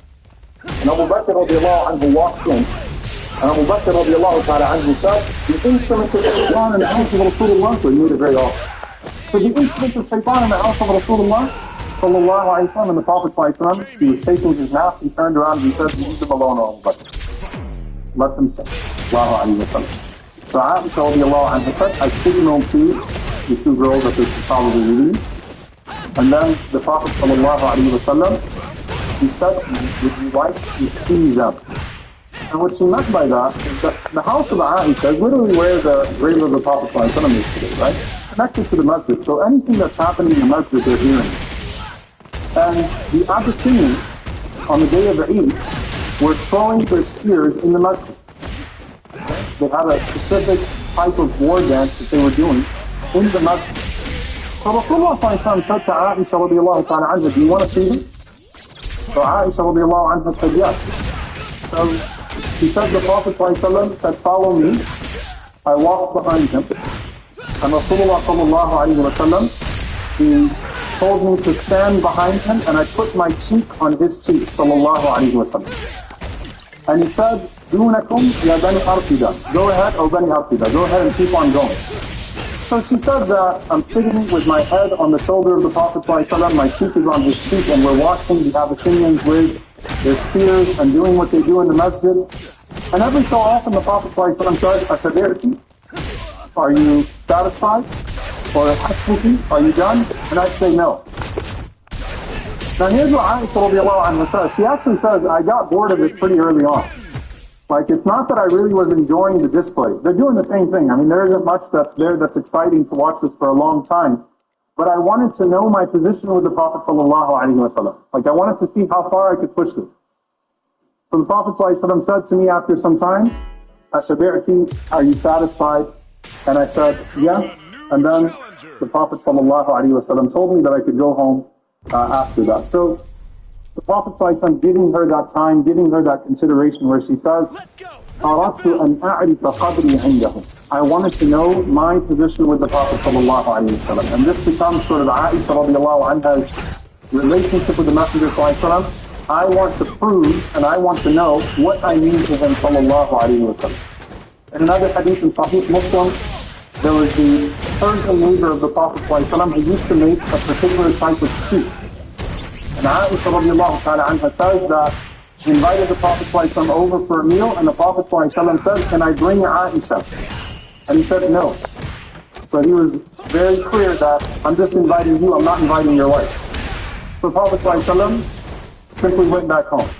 The next day, he said, Ya Rasulullah, I made this broth, I want you to come and eat from it. The Prophet ﷺ said, what about her? He said, not her. The Prophet ﷺ went on his way. The third time, he asked the Prophet ﷺ that question, and the Prophet ﷺ said, وَهَذِهِ, and her as well. He said, وَهَذِهِ, and you can bring her as well. And Imam al-Nawawi rahimahullah said, commenting on that hadith, that Rasulullah ﷺ used to like to have Aisha radiallahu anha accompany him on those occasions and for those types of invitations. we also find the Prophet ﷺ paying attention to her. And this shows you two things: the intelligence of Aisha radiallahu anha and the emotional intelligence of the Prophet sallallahu alaihi wasallam. She said that the Prophet ﷺ once said to me, إِنِّي لَأَعْلَمُ إِذَا كُنْتِ عَنِّي رَاضِيَةً وَإِذَا كُنْتِ عَلَيَّ غَضْبَةً. I can tell when you're happy with me and I can tell when you're angry with me. And she says, وَكَيْفَ يَا رَسُولَ اللَّهِ, how do you know, O Messenger of Allah? قال إذا كنت عني راضيا قلت لا ورب محمد وإذا كنت علي رضاء قلت لا ورب إبراهيم. She said that the Prophet ﷺ said to me, when you're happy with me, you say no and by the Lord of Muhammad sallallahu alayhi wa sallam. But when you're upset, you say no and by the Lord of Ibrahim alayhi salam. So I noticed that when you're not happy, you use the name of Ibrahim instead of the name of Muhammad sallallahu alayhi wa sallam. And she said, Wallahi ma ahdiru illa ismaka ya Rasulullah. She said, the only thing I need is the name of Messenger of Allah. Meaning when I'm upset with you, the only thing I'll do is I won't say your name in this regard. Right? Like she doesn't curse the Prophet ﷺ or say things to the Prophet ﷺ that are unbefitting between a husband and a wife. So it shows you again the intelligence of Aisha to think about saying Rabbi Muhammad instead of Rabbi Muhammad, or Rabbi Ibrahim instead of Rabbi Muhammad, and the emotional intelligence of the Prophet ﷺ to recognize when his wife was upset with him based upon that. And she also said that I could tell when the Prophet ﷺ was upset or when he was stressed out about something by the way he would stroke his beard, sallallahu alayhi wa sallam. And he would immediately go towards the salah when anything bothered. So a wife paying attention to her husband and noticing the way that he plucks his beard or the way that he strokes his beard when something's on his mind, sallallahu alayhi wa sallam, that's also a sign of the paying attention that they have to one another. And she said that the Prophet ﷺ would go towards the salah when anything distressed him. And she said, subhanAllah, a beautiful description of the Prophet ﷺ, that when he was home, he was working ﷺ, he was spending time with his family, but when the adhan was called, فَأَنَّهُ لَا يَعْرِفُنَا, it was as if the Prophet ﷺ did not even know us anymore. When he heard the adhan sallallahu alayhi wa sallam, the Prophet ﷺ bolted towards the masjid, as if he didn't even know us at that point. There's another narration where Abu Bakr radiallahu ta'ala anhu heard one of the arguments of the Prophet ﷺ and Aisha radiallahu anha. Now Abu Bakr loved the Prophet ﷺ more than he loved Aisha radiallahu anha, because Abu Bakr loved the Prophet ﷺ more than he loved himself. And you got a lot of pressure being married, to the Prophet ﷺ when your father is Abu Bakr radiallahu anhu, who would literally give his life for the Prophet ﷺ in any moment, and who found his happiness only in the happiness of the Prophet ﷺ. So Abu Bakr radiallahu anhu came to visit, and he saw Aisha radiallahu anha raising her voice towards the Prophet sallallahu alaihi wasallam. So he immediately rushes to grab her, like, what are you doing? Are you raising your voice on the Prophet ﷺ? And the Prophet ﷺ jumps in front of Aisha radiallahu anha and pushes Abu Bakr radiallahu anha, not pushes him, not shoves him, but like moves Abu Bakr radiallahu anhu away, and says to Abu Bakr radiallahu ta'ala anhu, this is not why we brought you here. And Abu Bakr radiallahu ta'ala anhu, he leaves the house, and after some time, he comes to the Prophet ﷺ and Aisha radiallahu anha. And the Prophet ﷺ had told Aisha radiallahu anha, see how I protected you from your father? So he was able to quell whatever they were arguing about by using that moment to say, see, I protected you from your father. Right? Abu Bakr, who left while they were raising their voices at each other, while Aisha was raising her voice at the Prophet ﷺ, sees them now laughing. And he says to them, أَدْخِلَانِي فِي سِلْمِكُمَا كَمَا أَدْخَلْتُمَانِي فِي حَرْبِكُمَا. Let me be a part of your peace the way you made me a part of your war. I want to be a part of your happy moments as well. You guys brought me in for an argument. Let me enter with joy as well. And the Prophet ﷺ says, فَعَلْنَا فَعَلْنَا. Okay, come on ahead. Right? So the Prophet ﷺ immediately would take these moments, and Rasulullah ﷺ would bring a sense of calm with Aisha radiallahu ta'ala anha in all of these moments. Aisha radiallahu ta'ala anha also mentions, and I'm going through just these last two stories which are very familiar, she mentions how she would go with the Prophet ﷺ on journeys, and Rasulullah ﷺ used to race with her. And he said that the Prophet ﷺ would often tell the companions to go ahead and he would race with her, radiallahu ta'ala anha, and she said, I used to beat the Prophet sallallahu alaihi wasallam, and then she said, I put on some weights, and the Prophet sallallahu alaihi wasallam beat me, and the Prophet sallallahu alaihi wasallam said, Ya Aisha, hadihi bi 2, 1 for 1. So Rasulullah sallallahu alaihi wasallam was even keeping tabs of our races with each other. Even as the Prophet sallallahu alaihi wasallam is going on some very serious expeditions, and is in the midst of, deep moments. And of course, the famous narration of one of those journeys was the narration of when she lost her necklace. And she says that this was in an area of Bayda, or an area of Zat al-Hijr, a faraway area from Medina. And she says that the Prophet ﷺ used to pass lines to see which of his wives would go with him on a journey. And earlier on in Qiyam, there aren't many possibilities, right? Aisha radiallahu ta'ala anha, or 2 or 3 other possibilities max. So she says that I went on a journey with the Prophet ﷺ in this particular expedition of his, and as the Prophet ﷺ rose up in this particular area, I lost a large beaded necklace that Asma radiallahu anha had gifted me. Couldn't find my necklace. So I told the Prophet ﷺ, I can't find my necklace. Now, it wasn't how expensive the necklace was. It was the fact that it was a gift to her from Asma radiallahu ta'ala anha that it meant something to her. It held sentimental value. So Rasulullah ﷺ announces to the entire army, look for the necklace of Aisha radiallahu ta'ala anha. So you have all these men that are worried about battle, right? That are worried about much bigger things, searching under their camels, going through all of the bags, looking for this necklace of Aisha radiallahu ta'ala anha. And then they start to run out of water. So they start running out of drinking water, but more than that, they're worried about being able to do wudu. So what do? They all come to Abu Bakr radiallahu ta'ala anha. And they say to Abu Bakr, see what your daughter did to us. See, they couldn't go to the Prophet ﷺ and say, see what your wife did to us. They went to Abu Bakr radiallahu anhu, and he became her daughter in that moment, right? See what your daughter is doing to us. She held the entire army, and now we don't know if we're going to be able to pray. We don't know how we're going to make wudu. And Aisha radiallahu anha says, the Prophet ﷺ was sleeping in my lap, and Abu Bakr radiallahu ta'ala anhu came in, and Abu Bakr radiallahu ta'ala anhu was poking my butt. How you held the entire army hostage because of your necklace. And she said, I would have moved, but I didn't want to wait for the Prophet ﷺ up. Rasulullah ﷺ is asleep in her lap. And Abu Bakr radiallahu anhu was like, look what you did. You held the entire army back because of your necklace. And then the morning came. And Allah subhanahu wa ta'ala revealed the ayat al-Tayammum. The ayat giving permission on how to purify yourselves without water.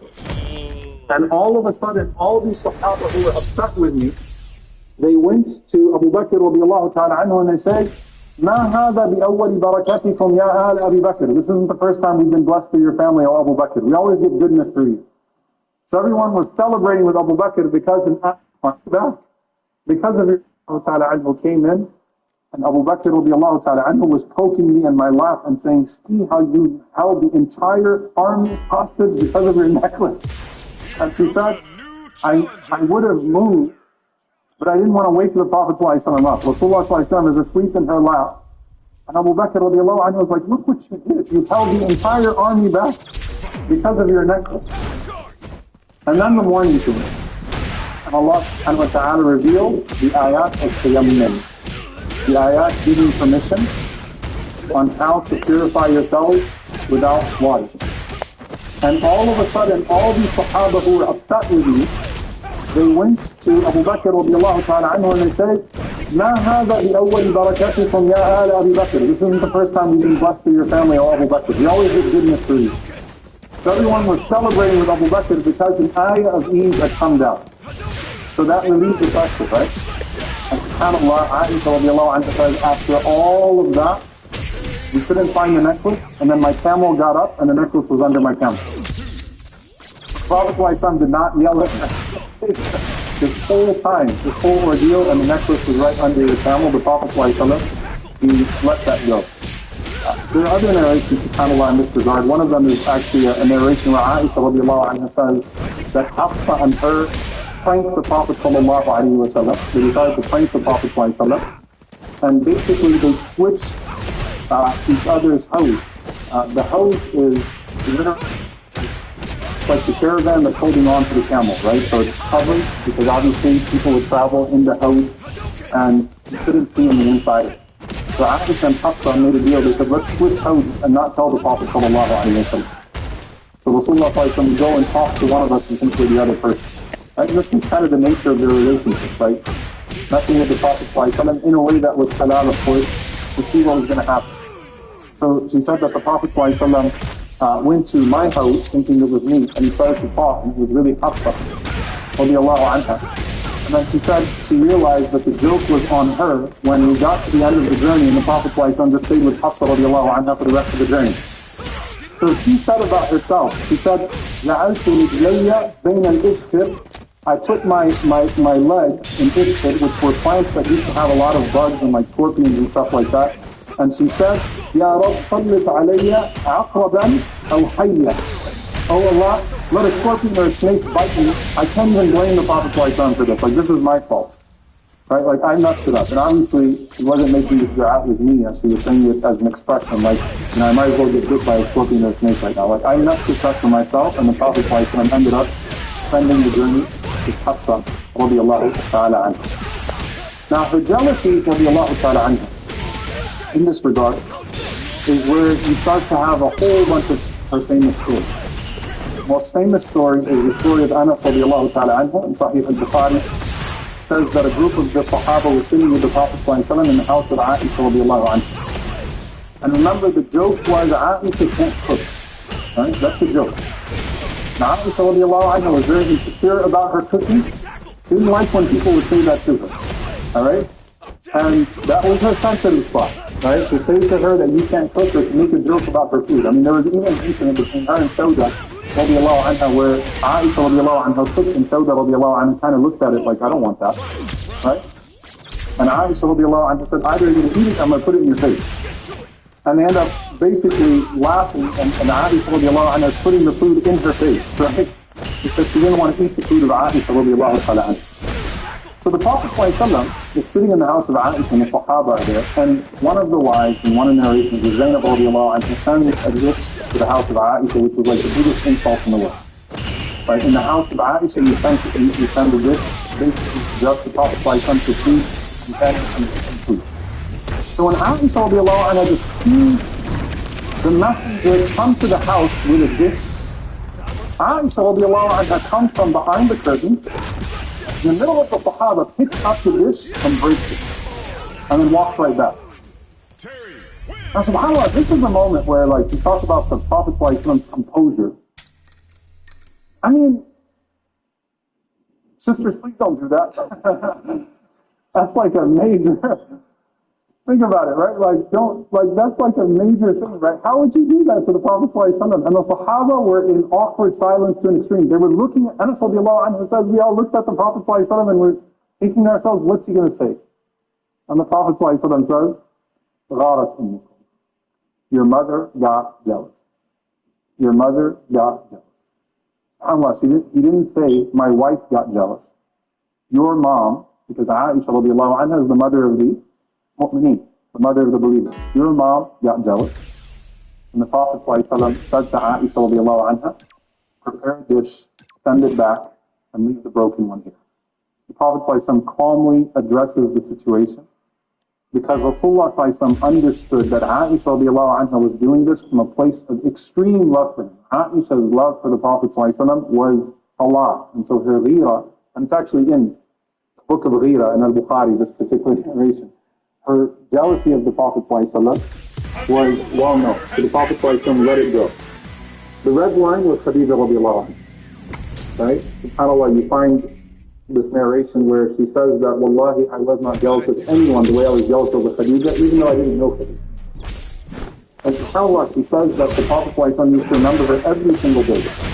And Rasulullah ﷺ used to send the gifts to her companion, her old friend. And the Prophet ﷺ would be excited to hear the voice of her sister. And the Prophet ﷺ, this is beautiful, she said, وَبَشَّرَهَا بِبَيْتٍ لَهَا فِي الْجَنَّةِ مِنْ قَصَرٍ. Like, I'm jealous because the Prophet ﷺ also gave her this amazing glad tidings of this special home in paradise. And in one narration, she said, كَأَنَّهُ لَمْ يَكُنْ فِي الدُّنْيَا امْرَأَةٌ إِلَّا خَدِيجَةٌ. It was as if there was no other woman in the world except for Khadija. And every single day, Khadija, Khadija, Khadija, Khadija. Right? The Prophet ﷺ can't control his heart. He loved Khadija radiallahu anha long after she passed away. So Aisha radiallahu anha said that one day, I said to her, hasn't Allah subhanahu wa ta'ala given you someone better than that old woman with red gums from Quraysh? Insulting Khadija. And that's when she said that the Prophet ﷺ stood up and she said his face got red and it was like his hair stood, sallallahu alayhi wa sallam. Like, I crossed the line. The Prophet ﷺ throw something, did he hurt? No. He says, he just said, Wallahi ma badalani Allahu khayran minha. No, Allah never gave me someone better than her. And he started to mention all of the favors of Khadija radiallahu ta'ala anha. So that was the red line of the Prophet ﷺ was, the jealousy is there, but don't turn that on Khadija radiallahu ta'ala anha in that way, because Khadija had a special place with the Prophet sallallahu alayhi wa sallam.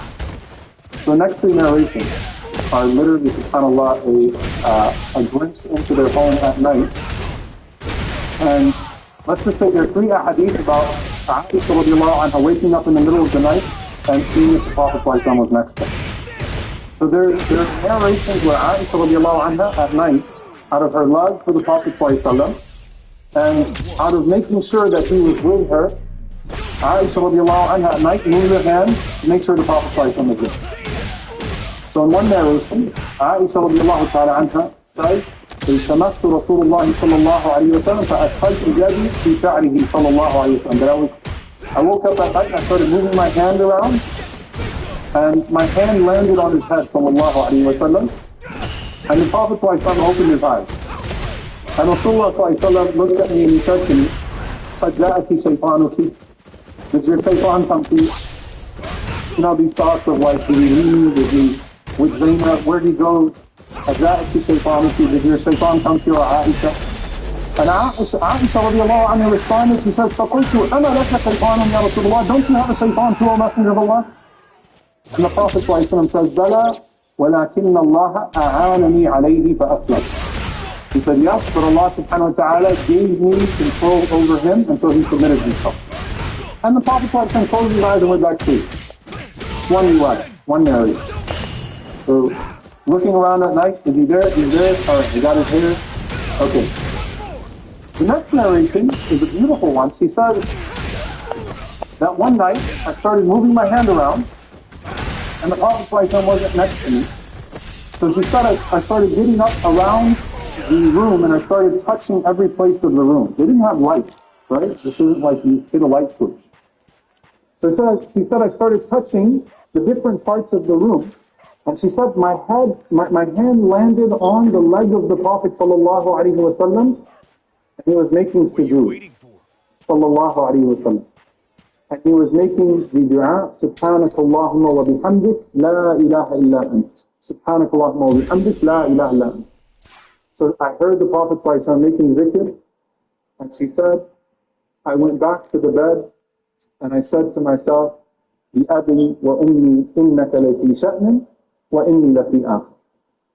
Like, O Messenger of Allah, you're in one place and I'm in a total different place. In one narration, innaka fi wad wa ana fi wad. You're in a valley and I'm in a valley. Like, subhanAllah, I was thinking one thing and look where you were. Sallallahu alayhi wa sallam in his ibadah. And she's almost, putting herself down to say, I'm not on your level yet, Ya Rasulullah. Like, I'm mad at myself because I'm not on your level yet, Ya Rasulullah. The longest narration in this regard is a narration from Muhammad ibn Qais. He says, I heard Aisha radiallahu anha say, أَلَا أُحَدِّثُكُمْ عَنِّي وَعَنِ النَّبِيِّ صَلَّى اللَّهُ عَلَيْهِ وَسَلَّمَ. Do you want me to tell you a story about me and the Prophet sallallahu alaihi wasallam? فَقُلْنَا بَلَى. We said, yes, O mother. So she said, one night I was with the Prophet sallallahu alaihi wasallam, and we went to sleep, and I saw the Prophet sallallahu alaihi wasallam get up at night, and he put on his garment, and he left the house sallallahu alaihi wasallam. So Aisha radiallahu anha said, I got up, and I put on my habaya, and I followed the Prophet sallallahu alaihi wasallam, middle of the night, to see where he was going to go sallallahu alaihi wasallam. So she said, that as I followed him, I saw him sallallahu alayhi wa sallam go to the Baqir, go to the graveyard. He raised his hand sallallahu alayhi wa sallam, and he was making dua, he was supplicating for the people in the Baqir. Allah, how beautiful. In the middle of the night, Rasulullah sallallahu alayhi wa sallam goes out and he raises his hands, he's making dua for his companions who are passed away. So Aisha radiallahu anha said, I was staring at him, and then the Prophet ﷺ put his hands down, he finished his dua, and he started to walk home. So she thought, so I had to run home without him noticing that I followed him, sallallahu alayhi wa sallam, and get back in bed and act like I was sleeping the whole time, right? So she said, I'm running and running and running, and the Prophet ﷺ was walking really fast back to the house. So I'm running, and I'm running out of breath. And then she says that when we got home, I got under the cover, and she said, I was breathing so that the cover was going up and down. The Prophet ﷺ walks in and he's sees me under the cover, and I'm breathing hard. So Rasulullah ﷺ says to me, Ya Aisha, why are you out of breath? So Aisha radiallahu anha didn't answer. And the Prophet ﷺ says, La tukhbirini, aw la yukhbirani al-latif al-khabir. Look, you're either going to tell me, or Allah subhanahu wa ta'ala, the subtle and the aware, is going to tell me. So Aisha radiallahu anha tells the Prophet ﷺ the story. And the Prophet ﷺ said, so you were that black shape in front of me? Because Aisha radiallahu anha was wearing a black abaya. And she said, yes. And she said that the Prophet ﷺ put his finger on my chest and said, you thought that I would be unfair to you? And I said, no, Ya Rasulullah. And he said, sallallahu alayhi wa sallam, that Jibreel alayhi salam came to me when he saw me leave, but Jibreel alayhi salam did not enter the home because you were wearing your garments for the house. Meaning Jibreel alayhi salam did not enter out of haya, out of modesty towards you. So he called me to the edge of the door, and he told me that Allah subhanahu wa ta'ala has commanded you to go and seek forgiveness for Ahlul Baqir, to go and seek forgiveness for the companions who are buried in the Baqir, and I didn't want to wake you up. Allah, Aisha radiallahu anha says that the finger of the Prophet ﷺ that I felt, hurt by it, right? So someone might say, and I'm going to put this out there because Islamophobes might say that the Prophet ﷺ hit her, right? And she came hurt, like he physically abused her, like he punched her, hit her physically hard, sallallahu alayhi wa sallam. But it's very clear that she's talking about the regret that she had for questioning the Prophet ﷺ, but wasn't thinking that way when she followed the Prophet ﷺ, because she was the one who narrated, ما ضرب رسول الله صلى الله عليه وسلم بيده شيئا قط إلا ليجاهد في سبيل الله ولا ضرب قائلا ولا امرأة. She's the one who actually narrates the hadith that the Prophet ﷺ never hit anything with his hand, except when he was in battle, sallallahu alayhi wa sallam, and he never struck a servant, nor did he ever strike a woman. So clearly she's saying that I felt the pain of the finger of the Prophet ﷺ from a place of regret, right, that I followed him that way, and clearly the Prophet ﷺ was not happy about the way that I followed him in that regard. Now, two du'as I'm going to mention, which also show you again her ghira and her hayba, the way she held the Prophet ﷺ in certain esteem. One time the Prophet ﷺ makes dua against her, and one time the Prophet ﷺ makes dua for her. Now what is the time the Prophet ﷺ makes dua against her? This is an authentic hadith of Muslim Imam Ahmed. He says that one time the Prophet ﷺ came home after a battle, he had a prisoner of war. And the Prophet ﷺ asked him to watch that prisoner, not let the prisoner flee. And this is like in the midst of the moment, right? I mean, they're trying to settle things down in the midst of the moment. So she said that some of my friends came and I got busy with them, and the guy escaped. So the Prophet came home, and he said, where did the prisoner go? Where did the captive go? So she said, I got busy, I got distracted from the messenger of Allah. And the Prophet said, Allah touched his hand and he ran out of the house and Allah told him to go find the guy. Now this is in the midst of a serious moment, right? The Prophet literally had to go find a prisoner of war that fled his house. And he was using this as an expression of the error. He wasn't actually making dua that Allah subhanahu wa ta'ala severed him. So Aisha radiallahu ta'ala anha, she sat down and she was looking at her hands like this. She's authentic Hadith Muslim or Ahmed. She knows. She said to the Prophet came back, and I was moving my hands like this. And the Prophet said to me, "Now laki, what's wrong with you?" He said, "You think she's a bad." And she said, "Ya Rasulullah, da'ayta alayya, O Messenger of Allah, you make dua against me, that ana usallibu yadayya, so I'm looking at my hands to see ayyuhuma yusra'an, which one of them is going to fall off. Because I know your dua is serious, so when you make dua against me, I'm like, okay, which one of you is coming down?" But the Prophet she says, "Hamidullah wa asna alayhi," he praised Allah subhanahu wa ta'ala and glorified him. And then the Prophet raised his hands to the sky and he said, "Allahumma inni, oh Allah, I'm guilty. Sometimes you get upset the way that people get upset. فَإِنِّمَا مُؤْمِنًا أَوْ مُؤْمِنَةٍ جَعَوْتُ عَلَيْهِ فَأَجْعَلْهُ لَهُ زَكَاةً وَطُهُورًا." So if I ever say something in the midst of a moment like that will be a dua against the believer, Ya Allah, let that be a source of mercy and purification. SubhanAllah, so even the dua of the Prophet ﷺ, if he said an expression that could be interpreted as a dua against the person, from his rahmah sallallahu alayhi wa sallam, that would end up being a mercy for them and a means of elevation and purification for them. So that was the dua of the Prophet ﷺ one time against her in that regard. The other famous narration of his dua sallallahu alayhi wa sallam, he said, one time I saw Rasulullah sallallahu alayhi wa sallam after his salah, and he was pleased sallallahu alayhi wa sallam. He was in a very good mood. So I said, "Ya Rasulullah, ad'u Allah ali." O Messenger of Allah, make dua. فرفع يديه صلى الله عليه وسلم وقال: "اللهم اغفر لعائشة ما تقدم من ذنبها وما تأخر وما أصاب وما أخر." The Prophet raised his hand and said, "Oh Allah, اللهم اغفر لعائشة, oh Allah, forgive Aisha ما تقدم من ذنبها وما تأخر, what precedes of her sins and what is yet to come, وما أصاب وما أعلم, and that which is private and that which is public. Oh Allah, forgive her for all of her sins." So Aisha radiallahu anha said, "I was so happy that I spun around and I fell in his lap out of joy." SubhanAllah, this is the sweetness of their relationship. So she said, "My head was in his lap and I was looking up at him sallallahu alayhi wa sallam, and Rasulullah sallallahu alayhi wa sallam said to me, 'Are you pleased with this dua? Are you happy with this dua?' She said, 'How can I not be happy with this dua?' Right? You just made dua that Allah forgive me for all of them." And the Prophet sallallahu alayhi wa sallam said, "Wallahi innaha laja'watu li kulli salat." I swear by Allah, this is the dua I make to my ummah in every salat. So this is the dua that the Prophet made for each and every single one of us, and Allah subhanahu wa ta'ala please us in this dua of the Prophet sallallahu alayhi wa sallam.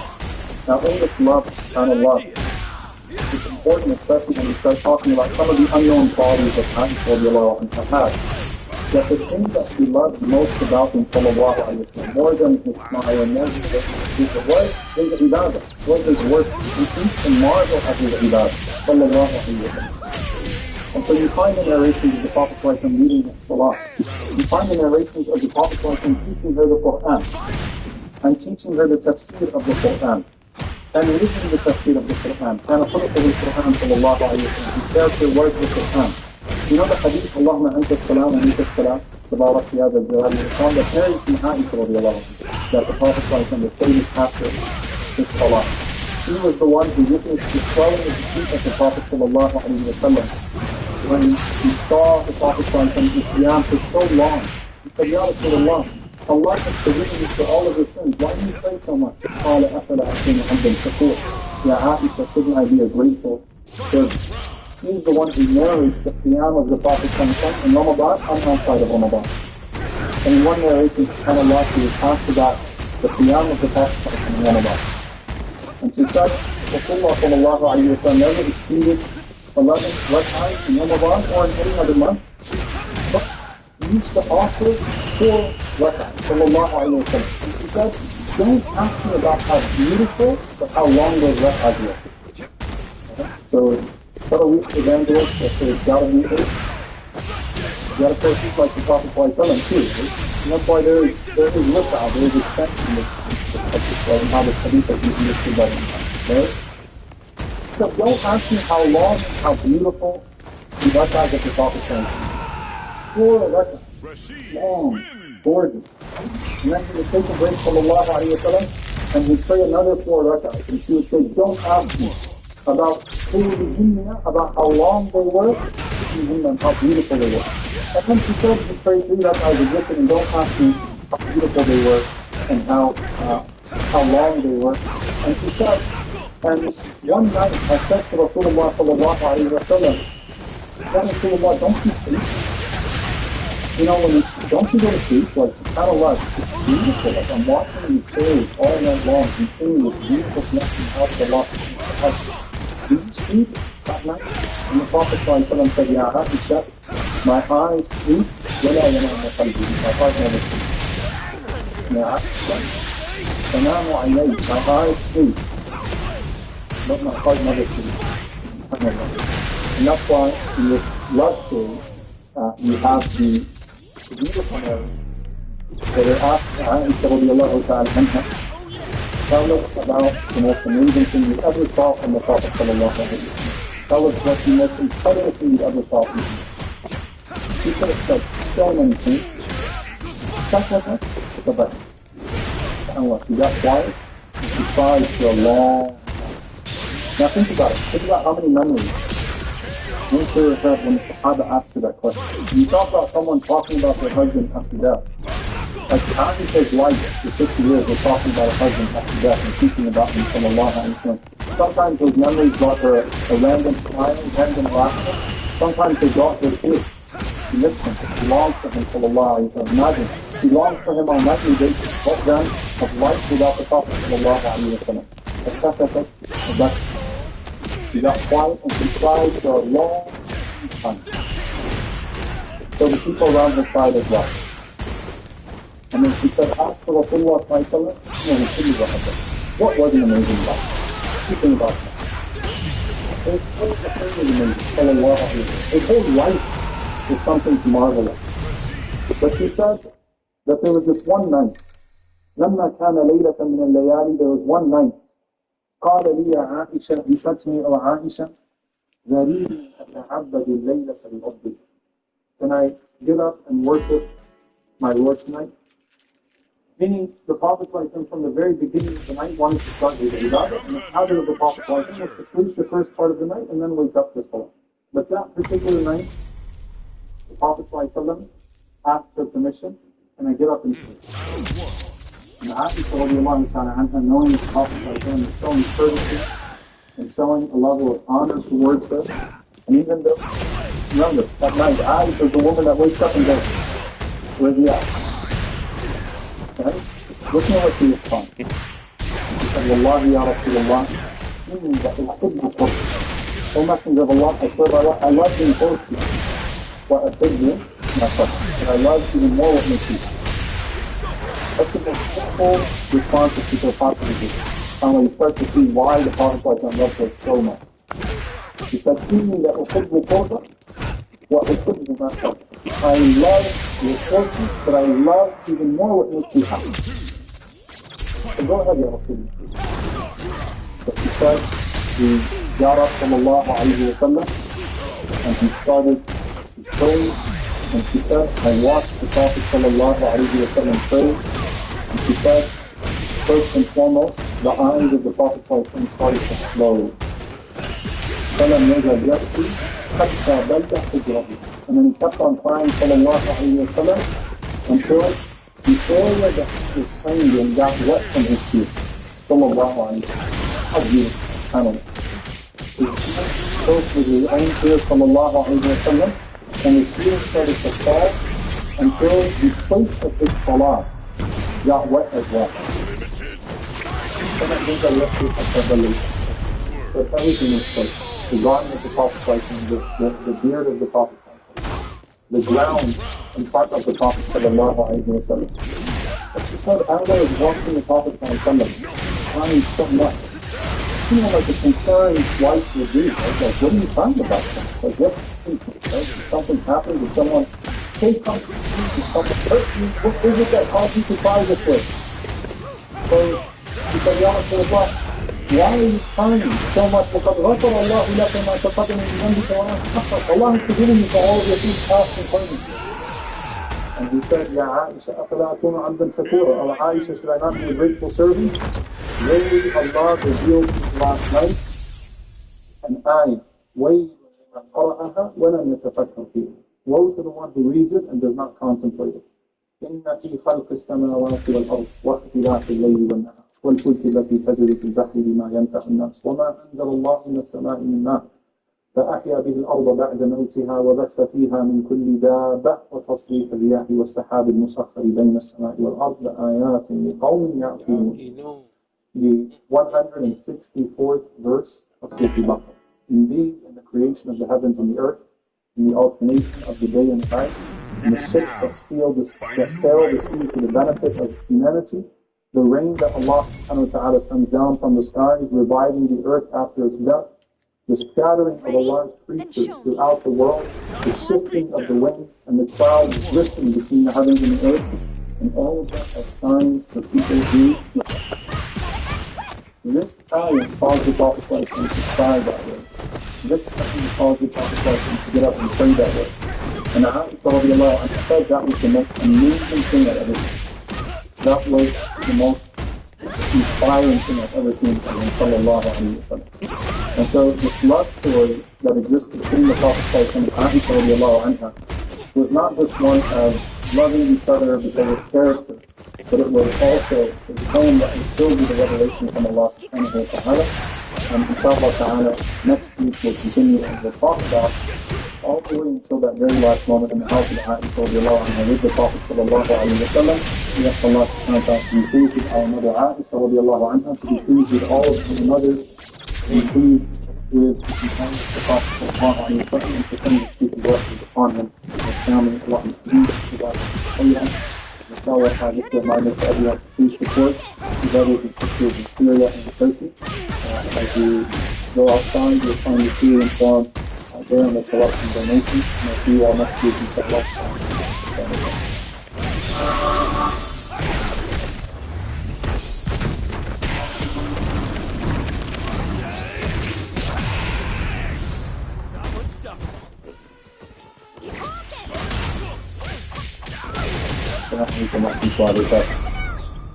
أعوذ بالله من الشيطان الرجيم.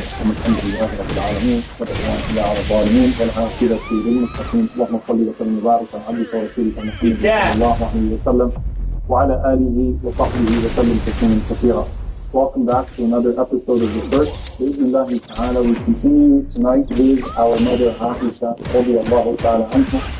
And inshallah ta'ala, we will cover tonight the tragedies in the life of our mother Aisha radiallahu anha. All the way until the greatest tragedy of her life, which was the death of our beloved Messenger sallallahu alayhi wa sallam. So today, we're going to focus on tragedy in her life, radiallahu ta'ala anha, and also extract the blessing of Allah subhanahu wa ta'ala upon her through every one of those tragedies.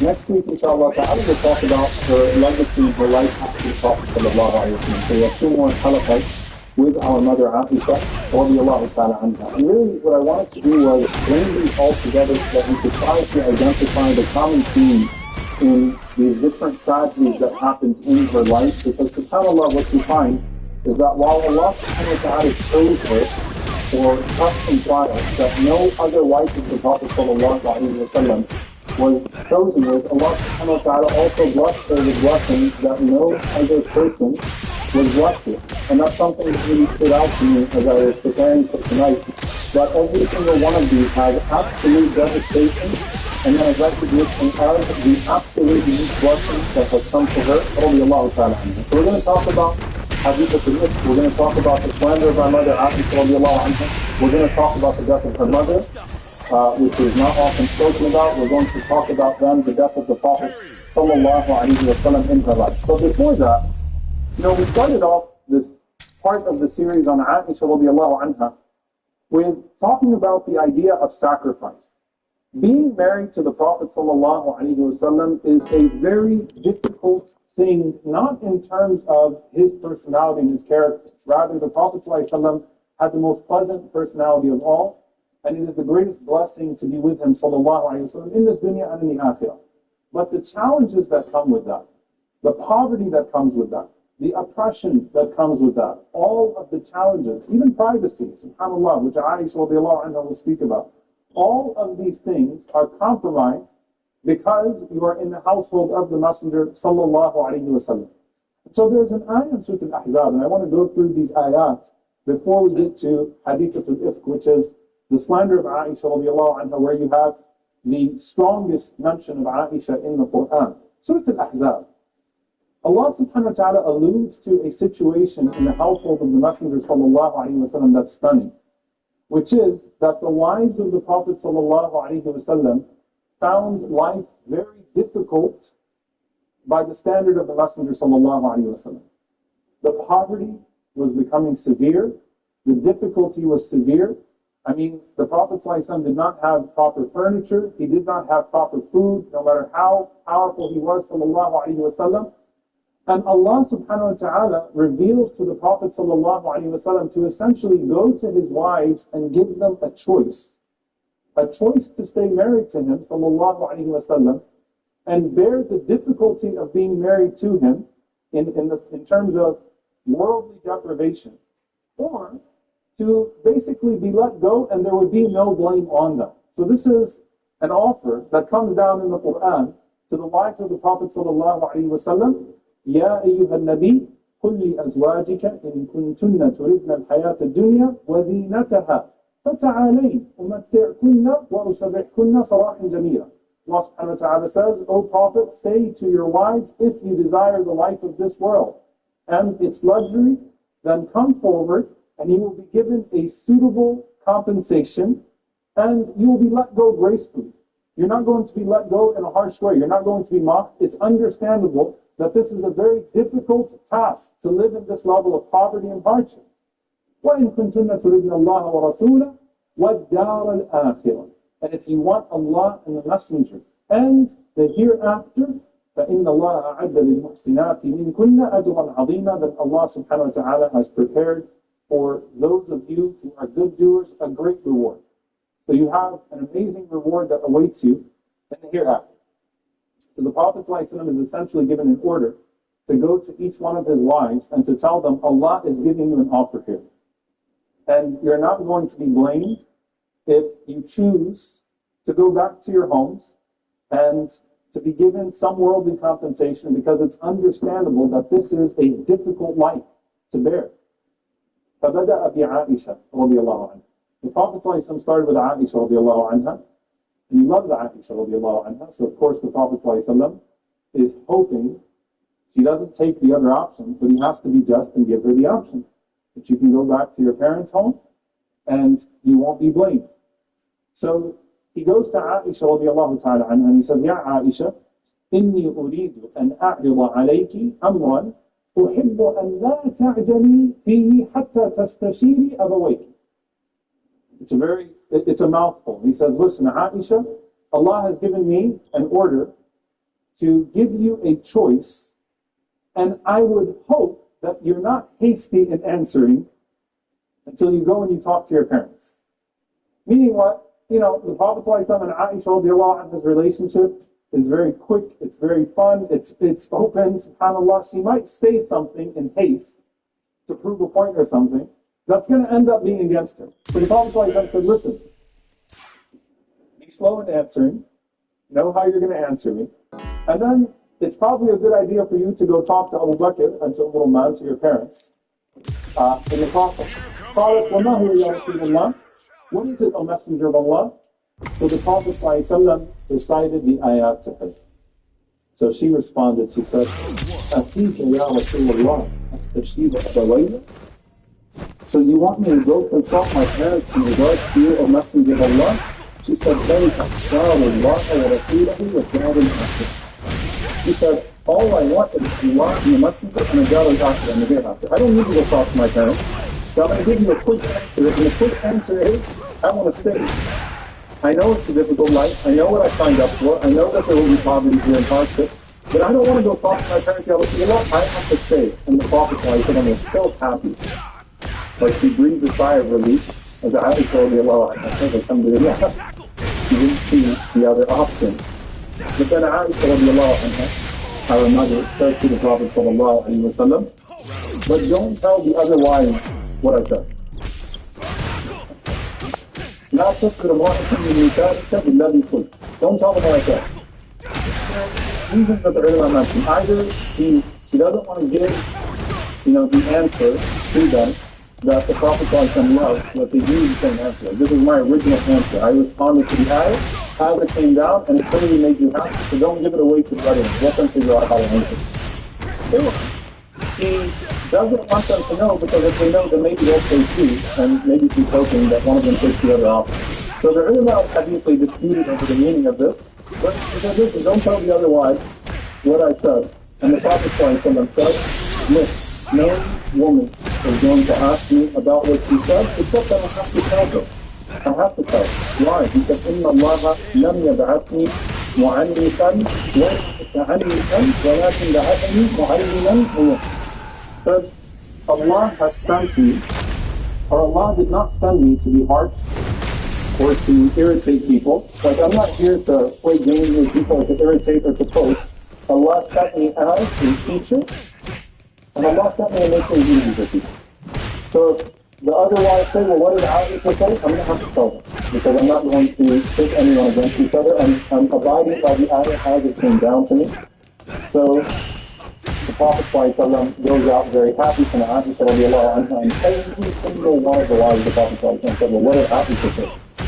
And the Prophet ﷺ said what Aisha said, and they all responded with the exact same thing. So none of them took the other offer, which was to abandon the household of the Prophet ﷺ, because they knew that the reward being with the Prophet ﷺ, despite any difficulty that came with it, was a reward that was unmatched. Was a reward that was completely unmatched. So that's one set of ayat in Surah Al-Hijab. And then we have the famous instance of Surah Al-Tahrim, which is relevant to Hadith al-Fajr, where Allah subhanahu wa ta'ala says, يَا أَيُّهَا النَّبِيُّ لِمَ تُحَرِّمُ مَا أَحَلَّ اللَّهُ لَكَ. O Prophet of Allah, why do you make forbidden for yourself what Allah has made permissible for you? Now, I'll go into more detail in the story of Hafsa radiallahu anha. I'll just give the brief here, inshallah, because we're going to touch it in the story of Aisha, Hafsa, and Zainab. May Allah be pleased with them all. In al-Bukhari, in brief, the interpretation of this is that Aisha and Hafsa, may Allah be pleased with them, were jealous of Zainab radiallahu anha, because she had a particular type of honey that the Prophet ﷺ liked, and the Prophet ﷺ would spend time there, and the Prophet ﷺ clearly was enjoying the honey that Zainab radiallahu anha was making. So they told each other, they said, when the Prophet ﷺ comes to you, tell the Prophet ﷺ his breath is dead. And that will discourage him from eating the honey of Zainab radiallahu anha. So they both decided to tell the Prophet ﷺ when he comes to them that, what's that smell in your breath? And they would say that, it smells like marafat, it smells bad, doesn't smell good. And the Prophet ﷺ, or the Aisha radiallahu anha said, he said, it smells good. He always smelled good, sallallahu alayhi wa sallam. His sweat was a good scent, sallallahu alayhi wa sallam. His dress was always good, sallallahu alayhi wa sallam. He wore the best of scent, sallallahu alayhi wa sallam. So when they told the Prophet ﷺ, when they both said to the Prophet ﷺ that his breath didn't smell pleasant, knowing that he just came from the house of Zainab, he said, sallallahu alayhi wa sallam, that شربت عسلا عند زينب من أحيد له. That I ate some honey at the house of Zainab, but you know what? Since clearly both of you think that makes my breath not good, I'm never going to eat that honey again. And that's when Allah subhanahu wa ta'ala revealed, يا أيها النبي لما تحرم ما أحل الله لك. O Prophet of Allah, why did you make forbidden to yourself what Allah has made for you? So why is this important? Because again it speaks to the idea of Zainab radiallahu anha leading one group, Aisha radiallahu anha leading one group, and the way that played out. Now let's get to Haditha today, the great slander of Aisha radiallahu anha. And subhanAllah, there are hopefully inshaAllah ta'ala certain things that will now connect for you that maybe did not in the past. Remember that incident we spoke about of the necklace of Aisha radiallahu anha being lost, and the Sahaba being held up in a long journey, and they couldn't find the necklace, and the revelation of Tayammum? Hadithatul Ifk, the slander, happens in that journey.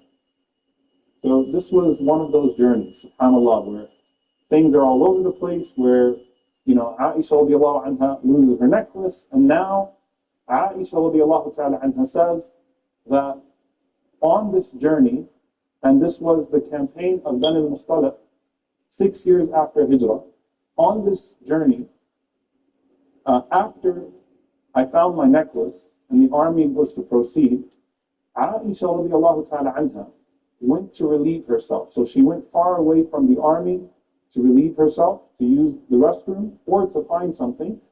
And when she came back, she found that the army had proceeded without her.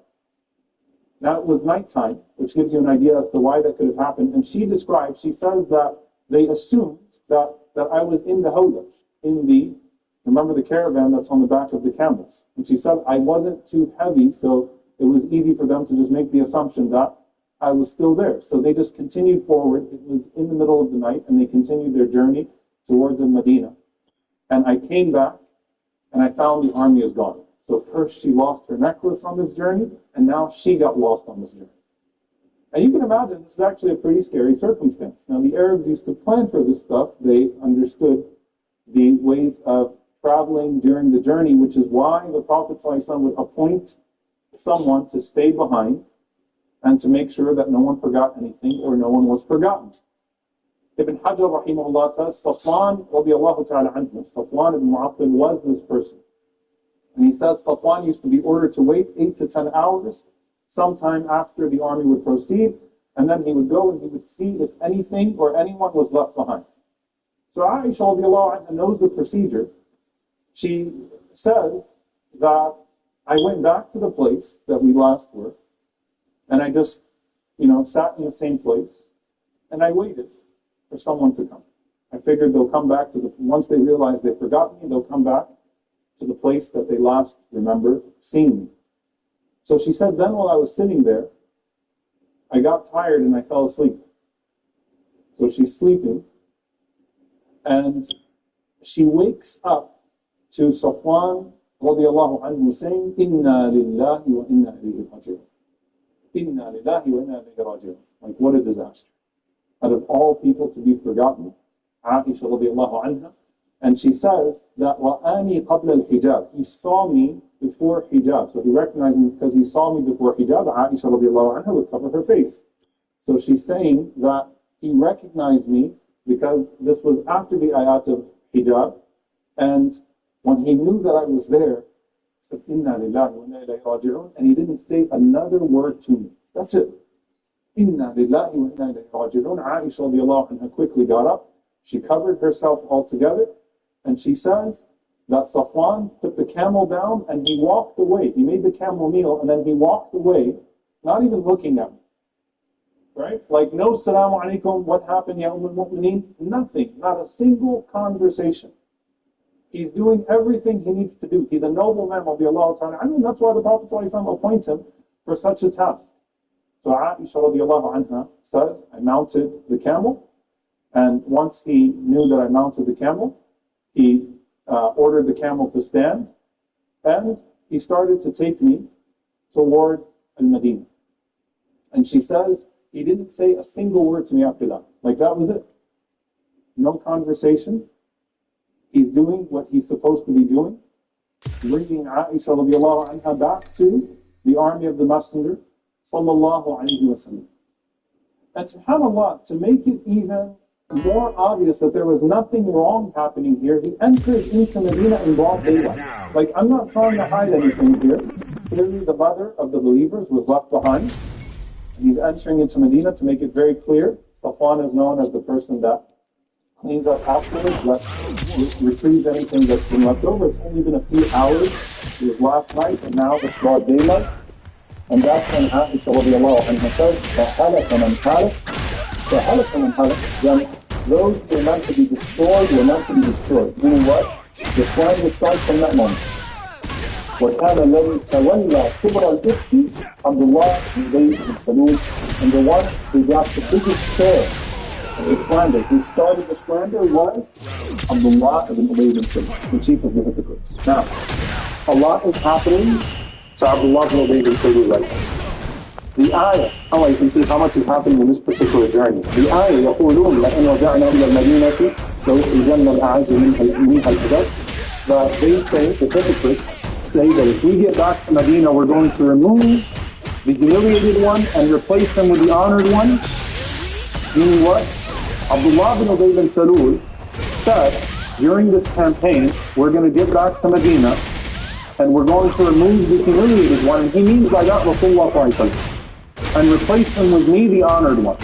So he's playing his card now because he thinks he has an opening in this particular campaign. He thinks he has a moment to launch a coup against the Prophet ﷺ, and Allah reveals Surah Al-Munafiqun. Meaning what? He really needs a diversion tactic. He needs a way to change the conversation in Medina. You know, these people are shayateen. They know exactly how to divert attention and to cause a fitna that will get people talking about something other than them. So he needs to find something to change the subject, because right now the discourse in Medina is what's the Prophet ﷺ going to do to him when he gets back to Medina. I mean, he officially announced that he's trying to launch a coup against the Prophet ﷺ. And of course the Prophet ﷺ had told his son that he wasn't going to kill him, that he was going to let him go, he was going to forgive him. But to him, this is still, you know, a very uncertain moment for him. So he sees Aisha radiallahu anha, and he sees Safwan, and he simply says to the people around, he says, something happened between those two. That's it. Just suggests, مَا سَلِمَ مِنْهَا, he was not free from her, nor was she free from him. I bet you something happened between those two. See how, subhanAllah, this ifk happened? The slander happened? Now Aisha radiallahu anha has no idea any of this is happening, by the way. But as soon as he does that, people then start to talk. Did you hear what Abdullah bin Ubay bin Salul said? You know, forward, retweet, share, pass the news. Most people are not malicious, they're curious, and that's actually the problem. Right? As Allah Azza wa Jal mentions, they meet it with al-sinatahum, with their tongues. They're not thinking about it. They're not actually understanding the gravity of what they're entertaining with their tongue. They're just having conversation. It's the gossip of the day. It's a taboo. Hey, did you hear that Aisha radiallahu anha came after the army and Safwan was bringing her in on the camel? And I wonder what happened between them. And the conversation starts to happen. SubhanAllah. The major slander, and the fitna is about to happen, and the tabloids are out. And most people are being reckless. The majority of people are just reckless. And this is something, subhanAllah, to keep in mind. We talked about the difficulties that you're going to face being the wife of the Prophet ﷺ. Everyone in Medina knew that the most beloved person to the Prophet ﷺ was who? Aisha. Everyone knew that. The Sahaba and the hypocrites. So you want to get to the Prophet ﷺ, mess with his wife, right? Slander his wife. So the hypocrites know that by going after her, they can really, you know, mess with the household of the Prophet ﷺ, because they know what she means to the Prophet ﷺ. And the gossip happens, and imagine now the hypocrites are pretending to be Muslims, right? So they're scattered amongst the Muslims. So you got this person here who's instigating a little bit more over here, instigating a little bit more over here, and it becomes the nightly discussion in Medina, people talking about what might have happened between Aisha radiallahu anha and Safwan radiallahu ta'ala anha. Now there's the scope of responses. The best response to Hadithat al-Ifk was the response of who? Does anyone remember? We spoke about him already. Let's go! Ring the bell! Not Abu Bakr radiallahu anhu, particularly here. Abu Bakr actually very late. We don't talk to Abu Bakr about it. There was one companion who gave the best response of them all. Abu Ayyub al-Ansari. Remember Abu Ayyub radiallahu anhu? His wife, Ayyub radiallahu anhu, he says, did you hear what they're saying about Aisha radiallahu anha? What is it? So she says what they're saying. She says, what do you think? And he says, would you do that? She goes, of course not. He says, Aisha's better than you. Don't you dare. Like, don't even entertain that. That is the best response. SubhanAllah, like, this is our mom, Aisha radiallahu anha, Zawjat al-Nabi sallallahu alayhi wa sallam, Habibatu Habibillah, the beloved one of the beloved one. Right? So, don't even entertain that. She's a better woman than you. She's our mother. Don't you dare even entertain it. There is no way, and she's free from that. That's the best response that was given to Hadithat al-Ifk, and Aisha radiallahu anha will praise it later on. And this is something to remember, right? Someone who said the right thing in the heat of the moment. Then you have a bunch in between. Then you have the 3 people that carried it from amongst the companions. And this was, again, a very hard lesson. Because the 3 people that were most active in repeating it were actually noble companions. And it hurt, but it shows you a learning, opportunity for the companions of the Prophet ﷺ. The hypocrites are in category. They're condemned to the worst punishment. There's a higher standard for the Sahaba, a higher standard for the companions. And so of the 3 that carried it most prominently from amongst the companions, the first one was Hanna bint Jahsh, radiyallahu ta'ala anha. Who is Hanna? Hanna is the widow of Mus'ab ibn Umayr, SubhanAllah. The widow of Mus'ab, the sister of Abdullah ibn Jahsh, and the sister of Zaynab. So she's the sister-in-law of the Prophet ﷺ. She's the widow of Mus'ab. She's the sister of Abdullah ibn Jahsh, who was the first Amir in Islam, an amazing companion. Mus'ab, the one who brought Islam to Medina. And she fell. She repeated it. Now Shaitan plays with people. What does she think she's doing by saying that something might be true about Aisha? She thinks she's doing a favor to who? Zainab, my sister. So if Aisha radiallahu anha goes down, then perhaps Zainab radiallahu anha is elevated, right, in rank, elevated in her position. Now subhanAllah, Aisha radiallahu anha, she praises Zainab radiallahu anha. Why? Because Rasulullah went to Zainab, and this was Zainab's opportunity. If Zainab did not have the fear of Allah subhanahu wa ta'ala. Prophet says to Zainab, what do you have? Zainab could have said, well, I don't know. I'm just saying, she could have given an ambiguous answer. She said, Ya Rasulullah, ahmi sam'i wa basari wallahi ma alimtu illa khayra. She said, O Messenger of Allah, I'm going to protect my eyes and my ears from this filth. I don't know of Aisha except for good things. That's Zainab herself, radiallahu ta'ala anha.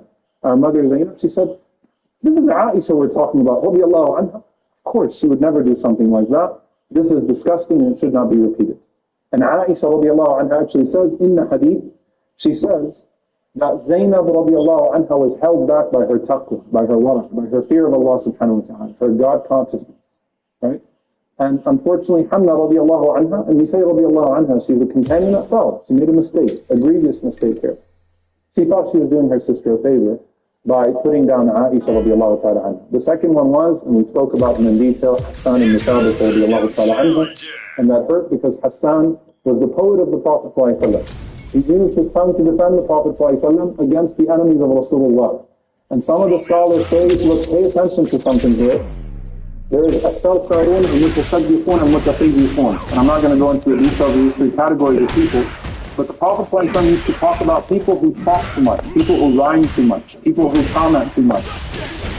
And the Prophet ﷺ said the furthest people from me on the Day of Judgment are these people that have an opinion on everything, and people that are excessive and, that love to hear themselves speak. That's what those 3 categories encompass.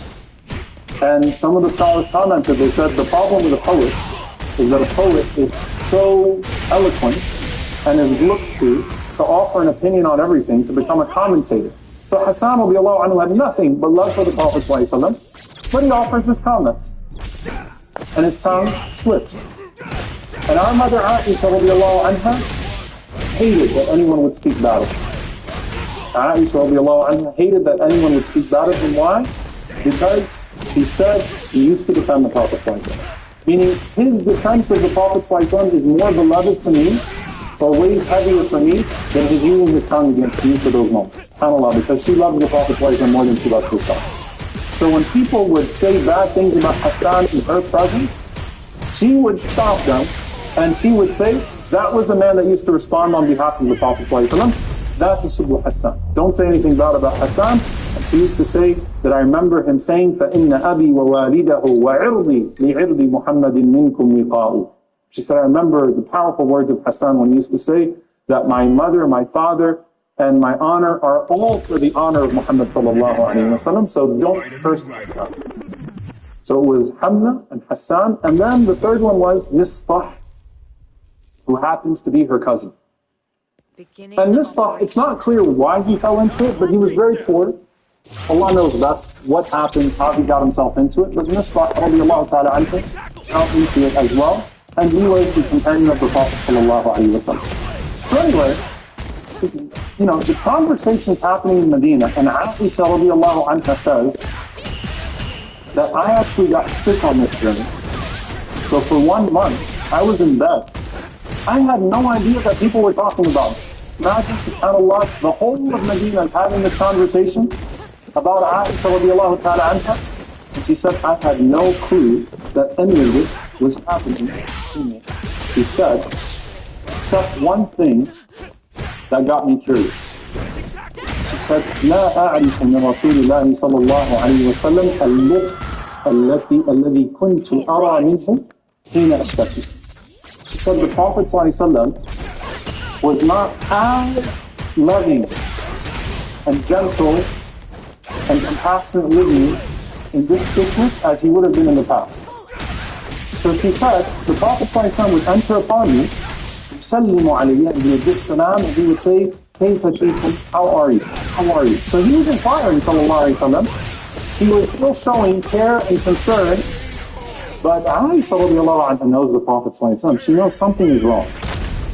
That he's acting a little removed, sallallahu alayhi wa sallam. SubhanAllah, that shows you, by the way, how amazing the character of the Prophet ﷺ was already. That she could sense a little bit of removal because he was so loving, so attentive, sallallahu alayhi wa sallam, in normal times. And it was as if something was going on. So she said, something started to happen inside of me. I was wondering, what's going on? And then she said, a whole month later, Misbah, the mother of Misbah, comes to me.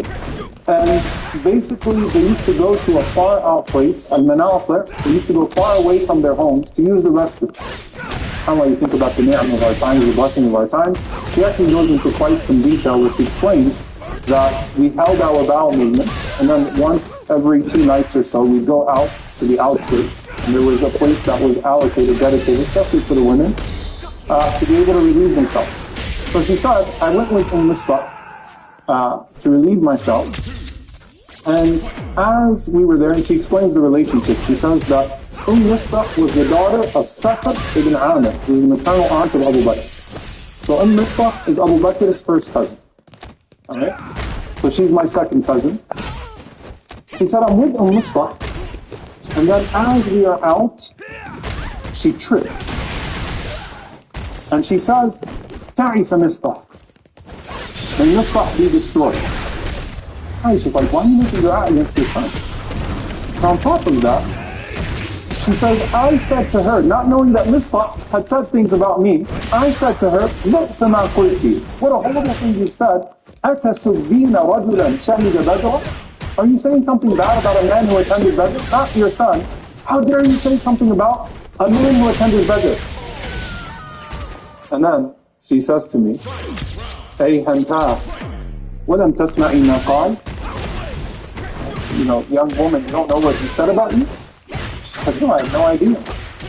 So she responded, what he said.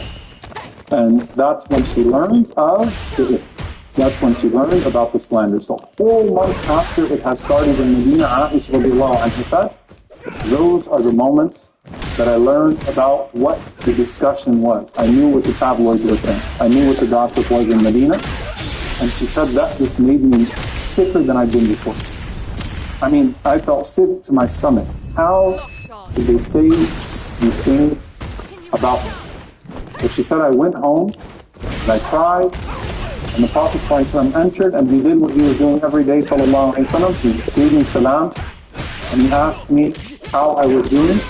And I said to him, أَتَأْذَنُ لِي أَنْ آتِيَ أَبَوَيْ? Do you give me permission to go to see my parents? Can I go to my parents' house? The Prophet ﷺ said, of course. So she said, I went to my parents' house. I said to my mother, قُلْتُ يَا أُمَّتَا مَاذَا يَتَحَدَّثُ النَّاسِ? Oh my mother, what are the people saying about me? What's happening in Medina right now? So she says to me, Ya bunayyatu, hawwini alayk. Listen, my daughter, take it easy. No one is going to be that beloved to the Prophet ﷺ and have the position that you have, except that people are going to talk. other women are going to talk about you. So you should have expected, it comes with the territory to some extent, that your position with the Messenger ﷺ puts this big target on your back, and people are going to talk about you. Unfortunately, that's the way society is. So she tried to calm her down, Let's get this mission started. and I said, Subhanallah. I said, Subhanallah, is this what the people are saying about me? So she said, بكيت تلك الليلة حتى أصبحت لا يرفع لي دمع ولا أفتحل بنوم. She said, I cried so much when my mom confirmed what was being spoken about, what was being said about me, that I ran out of tears. I reached the point in my crying that I no longer had any tears left. And she said, and I could not sleep a single moment. I didn't get a blink of an eye of sleep. And the morning came, and I was still crying, even though my tears had dried up. She said, while this is happening, Rasulullah sallallahu alayhi wa sallam was waiting for wahi. SubhanAllah. This is a test to the Prophet ﷺ as well. And Allah is going to explain in Surah An-Nur that don't think this was bad for you. بَلْ وَخَيْرٌ لَكُمْ. This was good for all of you. It teaches the community a lesson. Rasulullah ﷺ is looking to the skies and waiting for Jibreel alayhi salam, and suddenly the revelation has stopped. It's not coming to the Prophet ﷺ for a month. Not just about Aisha. No surahs of the Quran are coming to the Prophet ﷺ. Jibreel alayhi salam is not coming to the Prophet ﷺ. So Rasulullah ﷺ does istishara. He consults with his family. So first he brings in Usama ibn Zayd radiyallahu ta'ala anhu. Usama ibn Zayd is the son of his son, right? Zayd ibn Thabit or Zayd ibn Haritha radiyallahu ta'ala anhu. So it was once his adopted son. So Usama is like a grandson to the Prophet ﷺ. And the Prophet ﷺ asked Usama about the situation. And Usama radiallahu ta'ala anhu says, Ya Rasulullah, she's your wife, we only know good things about her. This will pass, inshaAllah ta'ala. Stay the course. And then he goes to Ali ibn Abi Talib radiallahu ta'ala anhu, son-in-law, cousin, beloved one.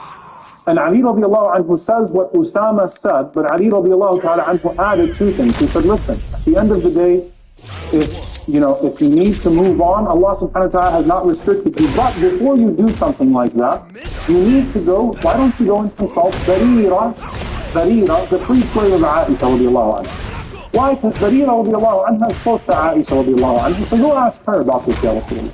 So the Prophet goes to Barira and says, Ya Barira, what do you think? Have you seen anything that gives you any type of suspicion? And Barira says, Ya Rasulullah, I've never seen anything blameworthy from Aisha, except she's a young woman, so sometimes she falls asleep and she leaves the dough unprotected, and the goats come and eat the dough. So again, a knock on her cooking. It keeps happening with Aisha radiallahu ta'ala anha. That, the one aib in her, the one fault that I see with Aisha radiallahu anha is that she sleeps and she leaves the dough out. She wakes up and the animals ate the dough. Right? But I've never seen anything with her character. The Prophet ﷺ, he goes to the minbar, he goes to the pulpit, and he says, Ya ma'ashar al-Muslimin, O Muslim, man ya'adhiruni min rajulin qad balagani anhu adhahu fi ahli. Who is going to relieve me of a man that has hurt my family? That hurt me in regards to my family. Meaning what? Abdullah ibn Ubay bin Salul. We all know as a collective that it was Abdullah ibn Ubay bin Salul. The Prophet ﷺ has given him amnesty after amnesty after amnesty, but at this point now, subhanAllah, this has reached the point. The Prophet ﷺ says, who's going to relieve me of this man? And then the Prophet ﷺ, what does he say? He says, Wallahi ma alimtu ala ahli illa khayra. He defends his wife. He says, I've never known anything but good from Aisha radiallahu anha. So he says, who's going to relieve me of this person that's spreading this evil slander that has hurt me and my family? And wallahi, I do not know of anything but good things when it comes to Aisha radiallahu ta'ala anha. And subhanAllah, the Prophet ﷺ, his noble character, who else does he need to defend? He defends Safwan radiallahu anhu. He could have taken his anger out on Safwan, he could have roughed him up, been unjust to him, right? Because that's what a jealous husband would do.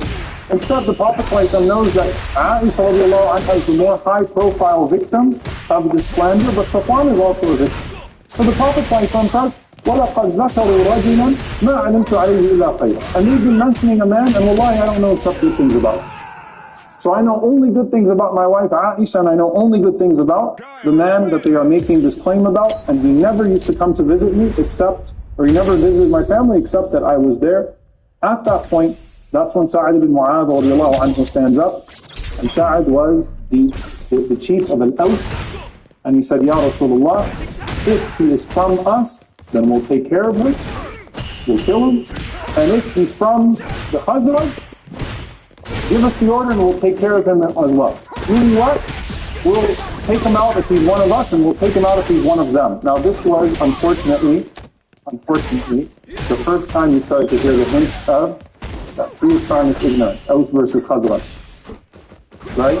So if he's one of us, he's one of Aus, we'll handle it. And if he's one of Khazraj, we'll handle it. Then, unfortunately, Sa'ad ibn Ubadah got up. He was from Khazraj. And Aisha radiallahu anha makes an excuse for him. She says that he was before that Rajulan Salihah. He was a righteous man, but he got overcome by the moment. Ignorance overcame him in that moment, and he says, Kadab, he said, he told a lie. If he's from your people, you can take care of him, but if he's from one of us, you're not touching him. We'll take care of him. And then Usayd ibn Hudayr got up, and Usayd said to Sa'ad, you're a munafiq, you're a hypocrite, how could you say that? Sa'ad ibn Mu'adh, right? And they start fighting once again, Aus and Khazraj, and this is exactly what Abdullah ibn Ubay bin Salul wants. Divide the community, distract, deflect. And the Prophet ﷺ is so disappointed in them. So disappointed. You know, when Ali radiallahu anhu used to say, يَعْمَلُ النَّمَّامُ مِنْ سَاعَةٍ فِتْنَةَ أَشْهُرٍ, that a slanderer in 1 hour causes a fitna that lasts for months, right? Some of the scholars said, bal sineen, even years. Sometimes in 1 hour, a person will do more destruction with this tongue than years of destruction. And what Abdullah ibn Ubay has been trying to do for 6 years, to pit these people against each other, he now found an opening, and that shows you that fitna is a climate. Like it takes over a community. Everyone's emotions get high, and when everyone's emotions get high, Shaitan's probability of entering with all sorts of delusions gets high too. You can turn this person against it. I mean, people just stop thinking right. They stop thinking right. These people put their lives on the line for the Prophet ﷺ, but in a moment, they lost it. And the Prophet ﷺ was so disappointed, trying to quiet them, and then the Prophet ﷺ eventually, he left. Right? So Abdullah ibn Ubay bin Salul escapes anything at that moment. Now Aisha radiallahu anha is still narrating the hadith. She says that I kept on crying and I could not sleep, and my parents were with me, and there were 2 nights in which I had not slept a single moment. And she says, إِنِّي لَأَوُنُّ أَنَّ الْبُكَاءَ فَالِحٌ كَبِدِي. She said that I thought that the crying was going to tear my liver. I thought I was going to die from crying. This was very difficult on our mother, radiallahu ta'ala. I mean, she was really struggling. It shows you the human side. She's saying, I was struggling. This wasn't easy for me. I wasn't sitting there saying, it's all going to be okay. I'm struggling. I can't believe this has happened. I never did anything to deserve this, and people are saying this and this and this about me. So she said, Prophet sallallahu alayhi wa sallam entered into the house, said salam, and then he sat down, and she mentions that the Prophet ﷺ said the tashahhud. He said, Ashhadu an la ilaha illallah, Ashhadu anna Muhammadan Rasulullah. So he basically starts off like a formal address. And I'm sitting, and Abu Bakr is there, and Umm is there with my parents. And the Prophet ﷺ says, Ya Aisha, Oh Aisha, innahu balagani anki kada wa kada. Look, this is what's been said. This is the first conversation they're having about it. Look, Aisha, this is what has come to me in regards to you. فَإِن كُنْتِ بَرِيئًا فَسَيُبَرِّئُكِ اللَّهُ. If you're innocent, Allah is going to declare your innocence. So that's the first thing the Prophet ﷺ starts off. وَإِن كُنْتِ أَلَمْتِ بِذَنْبٍ. And if you made a mistake, if you committed a sin, فَاسْتَغْفِرِ اللَّهُ وَتُوبُ إِلَيْهِ. Then seek forgiveness from Allah subhanahu wa ta'ala and repent, فَإِنَّ الْعَبْدَ إِذَا اعْتَرَفَ ثُمَّ تَابَ تَابَ اللَّهُ عَلَيْهِ. If a servant makes a mistake, makes a sin, and then they sincerely repent to Allah, Allah will forgive them. Now Aisha radiallahu anha is upset that the Prophet ﷺ even said it. And Ibn Hajar rahimahullah mentions this regard, the Prophet ﷺ was speaking in his capacity as a messenger of Allah, not as her husband here. He has to say this. he has to say this, that look, if you're not guilty, which is the presumption, which is why he started with that, and he's not blaming her, he doesn't have that in his voice, then don't worry, soon enough your innocence will be proclaimed. But look, in the possibility that you did actually commit this sin, then return back to Allah subhanahu wa ta'ala, and Allah subhanahu wa ta'ala will forgive you. There's also something very beautiful about this in a subtle way, which is the Prophet ﷺ did not say to her like a narcissist, do you know what the people are saying about me? Do you know what this has done to me? Do you know how hurt I am? Do you know what's happening in my life? Can you believe? Look at this. If you wouldn't have got lost that day, none of this would have happened. See? It's all the invitation to her. Like, this is about you, and I understand. And I'm not going to make this about me. Even though the Prophet ﷺ is hurting. She was hurt to get to the Prophet ﷺ. But this is our Messenger ﷺ. He's not making this about himself, and he's not blaming her for the trial in any way. But the fact that he even said that to her, she said that when he finished his speech, she said, my eyes dried up, I stopped crying, and I looked at my father, and I said, Ajib Rasulullah sallallahu alayhi wa sallam. I said to Abu Bakr, my father, respond to the Messenger sallallahu alayhi wa sallam on my behalf. Abu Bakr said, Ya Aisha, I don't know what to say. So she said, I looked at my mom, Man. I said, Ajibi Rasulullah sallallahu alayhi wa sallam fina qal. Answer the Prophet sallallahu alayhi wa sallam on behalf of me. And the man says, Aisha, I don't know what to say. It's not like he said anything except the truth. Right? And so she then says, I said to all three of them, now I feel alone in this room. The Prophet ﷺ and Abu Bakr and Umar. He said, I said to all three of them, if I admit to something I didn't do, then you'll leave me alone. But even if I don't admit to it, then still the shaitan has planted some seeds, and maybe you're going to start thinking still that there's a possibility that I did it, and Allah knows I'm innocent. So she said, the only thing, فَوَاللَّهِ لَا أَجِي لِي وَلَكُمْ مَثَلًا إِلَّا أَبَا يُوسُف عَلَيْهِ السَّلَامِ. She said, the only thing I see befitting to this moment then is to say to you what the father of Yusuf alayhi salam said, فَصَبْرٌ جَمِيلٌ وَاللَّهُ مُسْتَعَانُ عَلَى مَا تَصِفُونَ. A beautiful patience, and Allah subhanahu wa ta'ala is the keeper. Allah Azza wa Jal is most fitting in dealing with the plots of those who plot.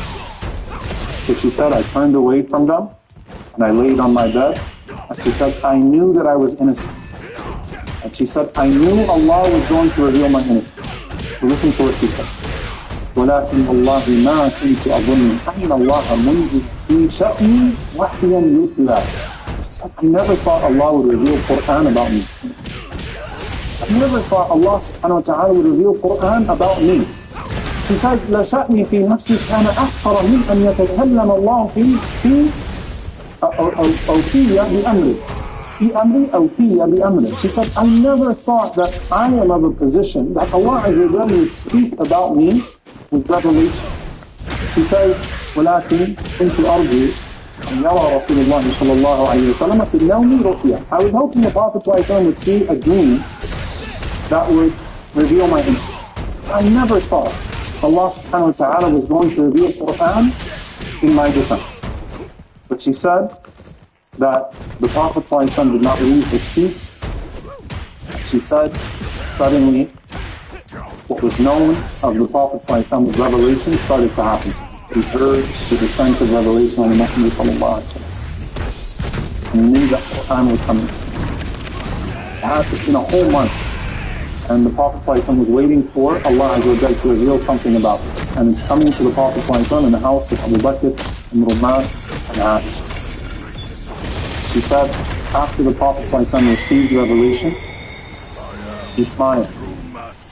And he, had this breath of relief.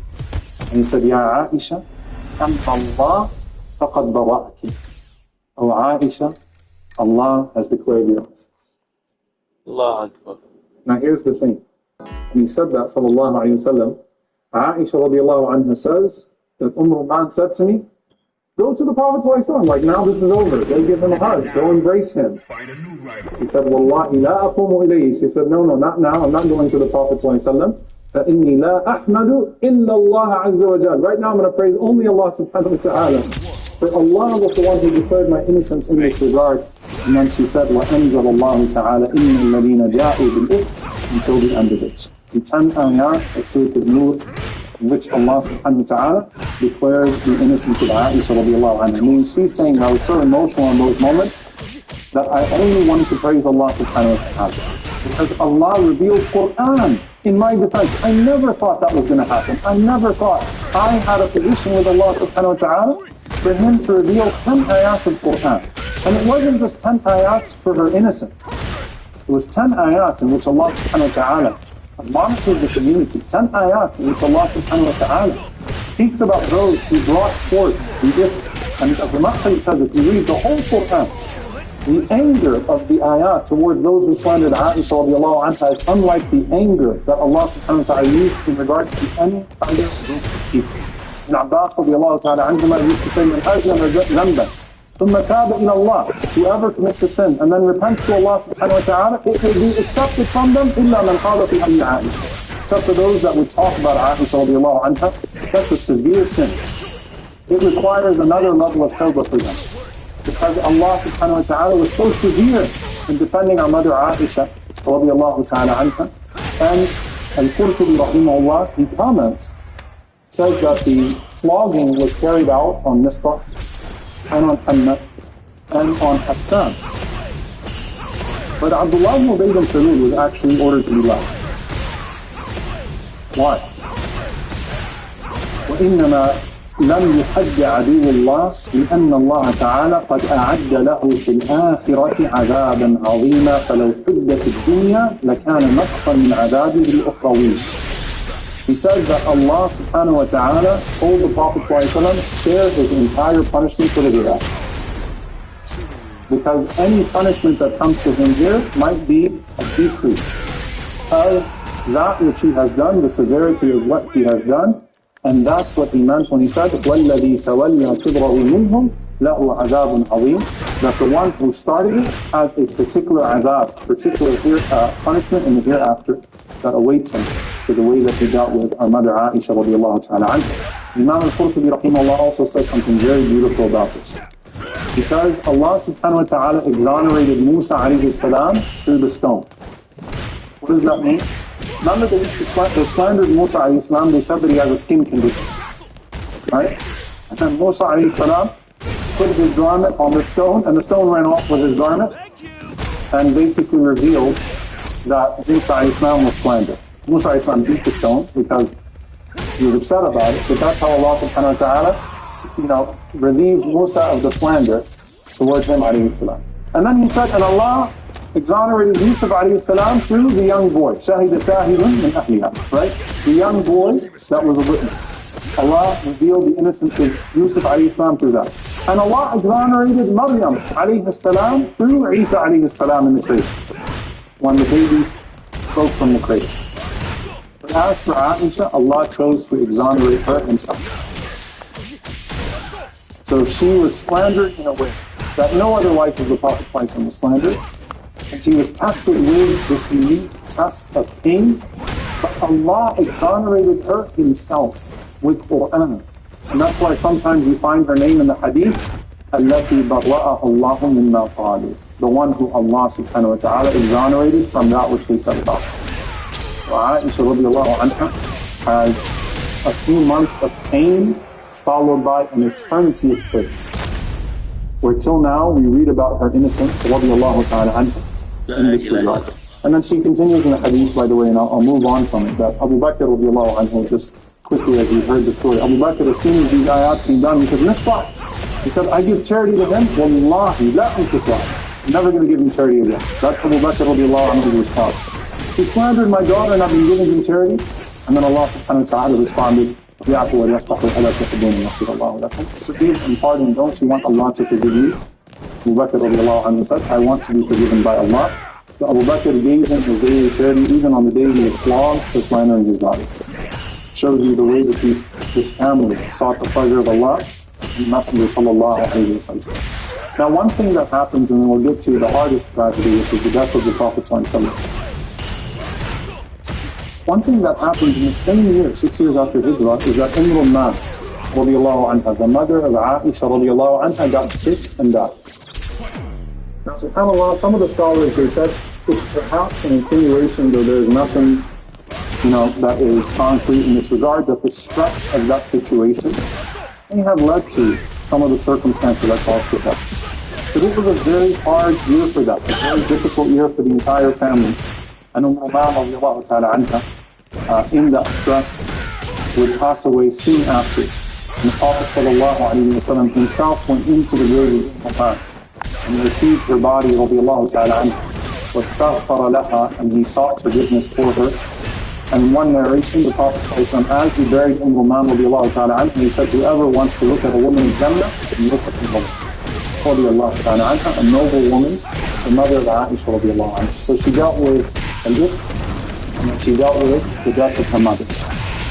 Now, subhanAllah, relative to the first years, the next few years of Aisha and the Prophet ﷺ are the sweetest years. Why? Because the victories start to come now. Right? The last 4 years of their life together are the victories. The Hajj delegation, Aam al-Wufud, the people coming from all over to embrace Islam, Hajjat al-Wada', the conquest, Fatah Mecca, and the farewell Hajj of the Prophet ﷺ.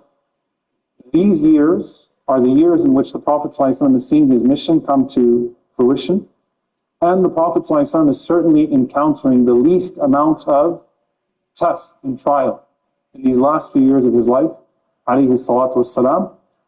And she describes that when the Prophet ﷺ got back from Hajjat al-Wada', the pinnacle of the life of the Messenger sallallahu alayhi wasallam, is when he gets back from Hajjat al-Wada', the farewell Hajj. She said it was at that moment that she started to see the sickness of the Prophet ﷺ. So it's right after that journey. I mean, we won, right? This is it. Suddenly, the health of the Prophet ﷺ starts to look a bit different, and it's not as obvious in the beginning to the people that aren't paying as close attention to the Prophet ﷺ. So Abu Sa'id al-Khudri radiallahu anhu narrates the famous narration. He said that the Prophet ﷺ stood up and he was giving a khutbah. And in the khutbah he said sallallahu alayhi wa sallam, إِنَّ اللَّهَ خَيَّرَ عَبْدًا بَيْنَ الدُّنْيا وَبَيْنَ مَا عِنْدَهُ اخْتَارَ مَا عِنْدَ اللَّهِ. Allah has given a choice to one of His servants between that which is in this dunya and that which is with Allah. And that servant has chosen that which is with Allah subhanahu wa ta'ala. And the only person in the entire masjid, thousands of people, the only person in the entire masjid who understood what the Prophet ﷺ was saying was Abu Bakr as-Siddiq radiallahu anhu. So Abu Bakr started to cry, and it's even described, he started to whimper radiallahu ta'ala anhu. I mean, heavy crying. So much so that people started to cry after the crying of Abu Bakr, not knowing why they were crying. His crying was that severe. And the Prophet ﷺ, in the middle of the khutbah, starts to address Abu Bakr. He says, Ya Abu Bakr, la tabki. Oh Abu Bakr, don't cry. Inna amanna an-nasi alayya fi suhbatihi wa malihi Abu Bakr. وَلَوْ كُنْتُ مُتَّخِذًا خَلِيلًا مِنْ أُمَّتِي لَاتَّخَذْتُ أَبَا بَكْرٍ وَلَكِنْ أُخُوَّةُ الْإِسْلَامِ وَمَوَدَّتُهُ. He said, don't cry, O Abu Bakr. And then he says to everyone else, Allah has blessed me with Abu Bakr, with his friendship, with his support. And if I were to take a Khalil, a close friend from amongst mankind, from amongst my ummah, I would take Abu Bakr. But Allah has taken me as a Khalil, as his special and exclusive friend. He said, but with Abu Bakr radiallahu anhu, the quwwat of Islam, the brotherhood of Islam, and his love and companionship. And the Prophet ﷺ says, shut all of the gates to the masjid except for the gate of Abu Bakr. Everyone else's gate to the masjid should be shut. He said, I've repaid everyone else. Never repay this man of the Prophet. So Abu Bakr's gate remains open to the masjid, everyone else's gate shuts. Meaning the private doors that the people used to have come into the masjid of the Prophet ﷺ, those are all gone. Aisha radiallahu anha then says that she had the dream of 3 months falling in her home, radiallahu anha. And if you remember, Sauda radiallahu anha had the dream of a moon coming to her. So she had the dream of 3 moons coming from the sky and falling into her home and then on the ground. So she told her father, Abu Bakr, what it was. Abu Bakr radiallahu anhu said that 3 righteous people are going to be buried in her. 3 righteous people are going to be buried in her. SubhanAllah. And when the Prophet ﷺ would pass away, Abu Bakr radiallahu anhu would say to her, the best of your moons just landed. The best of your moons has come. Now, subhanAllah, and these are some of the narrations that I don't think people actually read when we're talking about the death of the Prophet ﷺ. Because Aisha radiallahu anha has a very unique perspective. She's seen the Prophet ﷺ's decline in a way that others are not. So the first decline she's seen is that the Prophet ﷺ now does not pray qiyam standing up the entire night. Remember, he used to stand up until his feet would swell, sallallahu alayhi wa sallam. Now, she says that he would recite, sallallahu alayhi wa sallam, for some time, then he'd sit down and recite, and he'd stand up to do ruku' and sujood, sallallahu alayhi wa sallam. But he had to sit down for a portion of his qiyam. And this is, subhanAllah, a narration that a whole book could honestly be given about this narration. Abdullah ibn Shaqiq says, I asked Aisha radiallahu anha, هل كان النبي صلى الله عليه وسلم يصلي وهو قاعد? Did the Prophet ﷺ used to pray at night while he was sitting down? You know what she said? She said, نعم بعد ما حطمه الناس. She said, after people burnt him out. After the people broke him down. SubhanAllah, that is such a powerful narration. Like, I saw him, sallallahu alayhi wa sallam, give his entire body to this ummah. He gave everything to this ummah. And the people consumed, subhanAllah, from him, sallallahu alayhi wa sallam, in 23 years, what cannot be given to mankind over a course of hundreds of thousands of years. Millions of years, the Prophet ﷺ gave it all. 2 decades, alayhi salatu wasalam. So she said, حَطَمَعُ النَّاسِ. Like, I saw my husband and I saw him get consumed, sallallahu alayhi wa sallam, by everything he gave to this ummah. And so she then describes some of the further things. She says that was getting very sick now towards the end of his life. He would say to his wives, أَيْنَ أَنَا غَدًا أَيْنَ أَنَا غَدًا. Where am I tomorrow? Where am I tomorrow? They knew that the Prophet ﷺ was longing for Aisha radiallahu anha. The Prophet ﷺ, even in his sickness, did not want to wrong anyone. So he would light up, sallallahu alayhi wa sallam, when he got to be with Aisha radiallahu ta'ala anha. And all of the wives of the Prophet ﷺ understood that, so they all agreed that let's let him stay with Aisha radiallahu anha. It's very clear that the Prophet ﷺ's health and his emotional well-being is best to be with Aisha radiallahu anha. So they all agreed that the Prophet ﷺ stayed in the house of Aisha radiallahu anha until the time that he would pass away. Al-Fadl ibn Abbas radiallahu anhuma and Ali radiallahu anhu, they carried the Prophet ﷺ's body. He was so sick at that point that they carried him over to the house of Aisha radiallahu anha. And that's actually when the panic starts in the masjid.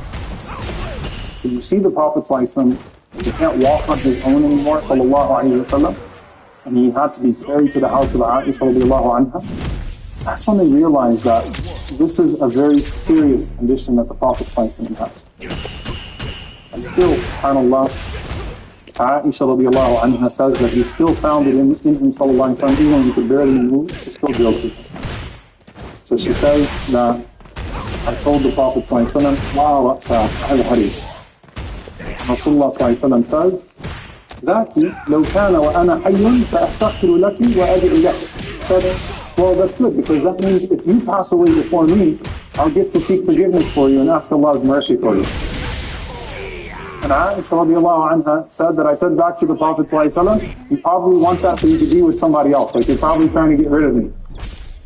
And they both laughed. So even, subhanAllah, shows you the nature of their relationship, that even as he's dying, sallallahu alayhi wa sallam, he's still initiating jokes with Aisha radiallahu anha. And they're still telling these jokes to each other. Now, as the Prophet ﷺ starts to deteriorate even further with his health, it gets to a point where Ubaydullah ibn Abdullah ibn Utbah, he says, I went to Aisha and I said, can you describe the moments when the Prophet ﷺ became most severely ill? She said that the Prophet ﷺ became so ill that it got to a point where he was in and out of consciousness. And we know the fever of the Prophet ﷺ was so severe that when you touched his body, it would burn you. And Abdullah bin Mas'ud said that I touched the Prophet ﷺ's body and I thought, how can a human being have this high of a fever? And the Prophet ﷺ said that I am tested twice as much as everyone else. Why? ذَاكَ لِأَنَّ لِي أَجْرًا, because I have double the reward. Double the trial, double the reward. So the fever of the Prophet ﷺ was more severe than anything that any of the companions had ever felt. So she said that the Prophet ﷺ became severely ill and he would go in and out of consciousness, and then he'd wake up and he'd say, أَصَلَّ النَّاسِ, have the people prayed yet? He'd say to the Prophet ﷺ, not yet. So Rasulullah ﷺ would say, can you put some water in a bucket for me so that I can wash up, do wudu for salah? So she said that I do so, and the Prophet ﷺ would start, but he couldn't finish. He would lose consciousness again, sallallahu alayhi wa sallam. Then he'd wake up, and every time he woke up, sallallahu alayhi wa sallam, what was he asking? أَصَلَّ النَّاسِ, did the people pray yet? Same thing. The Prophet ﷺ would say, can you give me the water? And he would try to bathe, sallallahu alayhi wa sallam, wash himself until he had enough energy to go to the salah. He keeps on asking, أَصَلَّ النَّاسِ, أَصَلَّ النَّاسِ, أَصَلَّ النَّاسِ. And eventually, the Prophet ﷺ asks, have the people prayed? He say no, and Rasulullah ﷺ was able to do enough of wudu that the Prophet ﷺ then says, tell Abu Bakr to lead the salah. So Abu Bakr radiallahu anhu leads the salah on Salat al-Isha, Fajr, and the next day at Zuhr, the Prophet ﷺ called for Al-Abbas and Ali, and Allah be pleased with them, to come and carry the Messenger sallallahu alayhi wa sallam, and they carried him to the salah with his feet dragging on the ground, sallallahu alayhi wa sallam. Abu Bakr radiallahu anhu was leading the salah already, and Abu Bakr was going to move back to let the Prophet ﷺ take his place, and Rasulullah ﷺ told him to stay. Instead, they set up a chair next to Abu Bakr, and the Prophet ﷺ prayed next to him, sitting, sallallahu alayhi wa sallam. So this is the Prophet ﷺ making every last attempt, as Aisha radiallahu anha narrates, to go out and to be with the people and to join the salah, even as he sallallahu alayhi wa sallam cannot even walk at that time. She said that as he got sicker, she said, ما أغبط أحدا بهول موت بعد الذي رأيت من شدة موت رسول الله صلى الله عليه وسلم. She said, I don't envy anyone over their death after I see the death of the Prophet صلى الله عليه وسلم, the way that the severity of his death was. And look at her, radiallahu ta'ala anha. You know, they used to ask her, how do you know so much about medicine? She said, because she's asking every doctor, she's listening in. She's trying to cure the Prophet sallallahu alayhi wa sallam by any means necessary. And one of the most beautiful hadiths, subhanAllah, in al-Bukhari, she says that the Prophet sallallahu alayhi wa sallam used to breathe in his hands. He used to read the Mu'awwidatan, قُلْ أَعُوذُ بِرَبِّ الْفَلَقِ and قُلْ أَعُوذُ بِرَبِّ النَّاسِ. And he used to wipe his hands over his body. And she said that the Prophet ﷺ got so sick that he couldn't do that anymore. So she said, فَلَمَّا قَفُلَ كُنْتُ أَنْفِكُ عَلَيْهِ بِهِنَّ أَمْسَحُ بِيَدِي نَفْسِهِ صلى الله عليه وسلم. She said that when the Prophet ﷺ got too sick to do it himself, she said, I started to take his hand, and I would read Quran in his hands, and I would blow on his hands, sallallahu alayhi wa sallam, and then I'd use his hands to wipe his face. Why?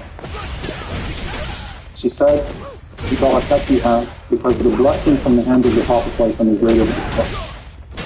SubhanAllah, that's how detailed she's thinking. She said, let me read the Quran in his hands, and then use his hands, sallallahu alayhi wa sallam, to wipe his face, to help him.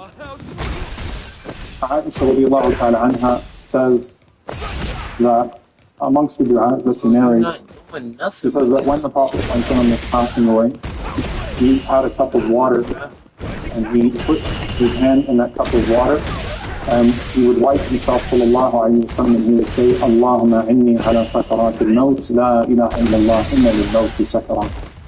Oh Allah, help me through the agony of death, la ilaha illallah, inna lil-mawti sakarat. She said, I would hear the Prophet ﷺ saying, Allahumma khfirli warhamni wa alhaqni bir-rafiq al-a'la. Oh Allah, forgive me and have mercy on me, and let me join with the highest companion. And then she narrates the last visits. She says that when all of the wives of the Prophet ﷺ were gathered around him ﷺ in my house, because they would come to visit him in my house, she said, جاءت فاطمة.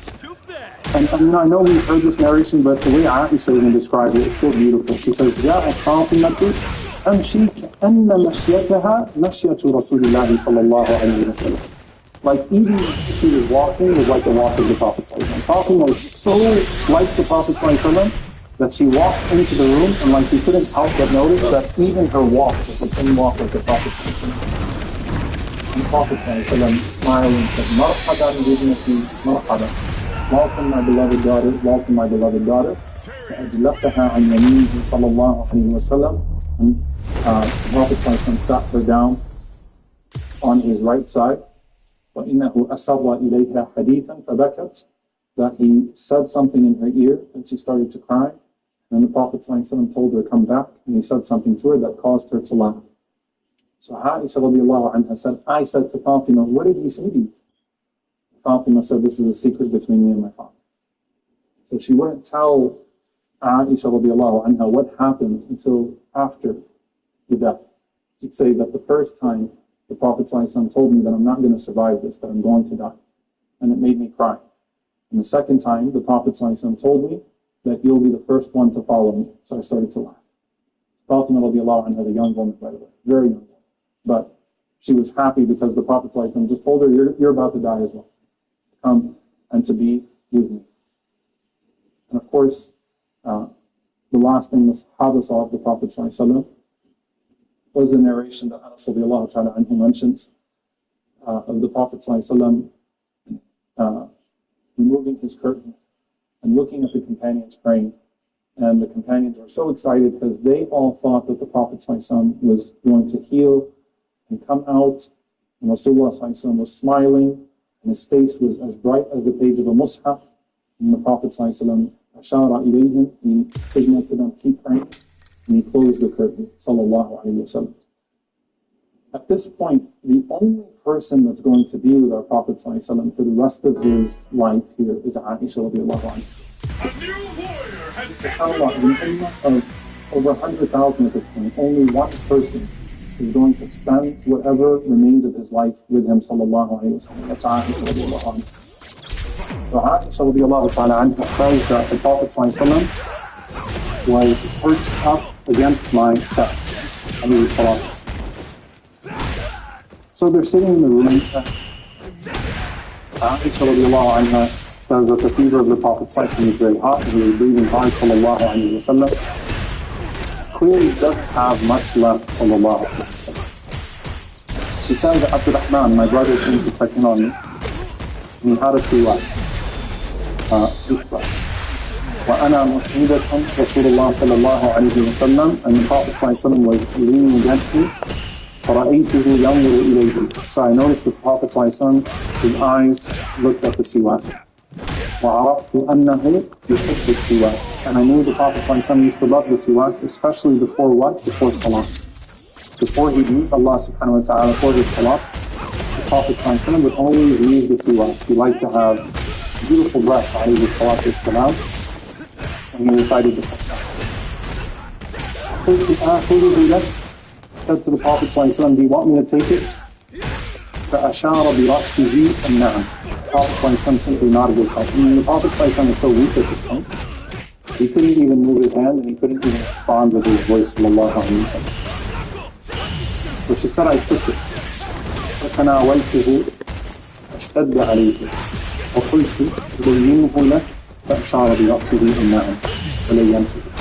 So she said, I took the siwak, and it was stiff for him to use. So she said, should I soften it up for you? And the Prophet ﷺ nodded. So Aisha radiallahu ta'ala anha, she says that I took the siwak of the Prophet, the siwak, and I softened it with my own saliva, with my own mouth. And then I gave it to the Prophet ﷺ and put it in his mouth and started to put the siwak around his mouth, sallallahu alayhi wa sallam. Then she says, من نعم الله من نعم الله عليه. one of the greatest blessings upon me. Inna Rasulullah sallallahu alayhi wa sallam توفي في بيتي وفي يومي وبين سحري ونحري وإن الله جمع بين ريحي وريحه عند موته صلى الله عليه وسلم.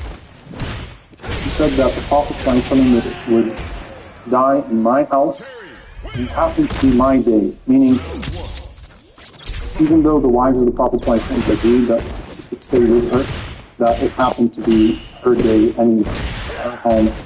And she said, between my chest and my thigh, and Allah subhanahu wa ta'ala allowed the last thing the Prophet ﷺ to have in his mouth was my saliva mixed with his saliva.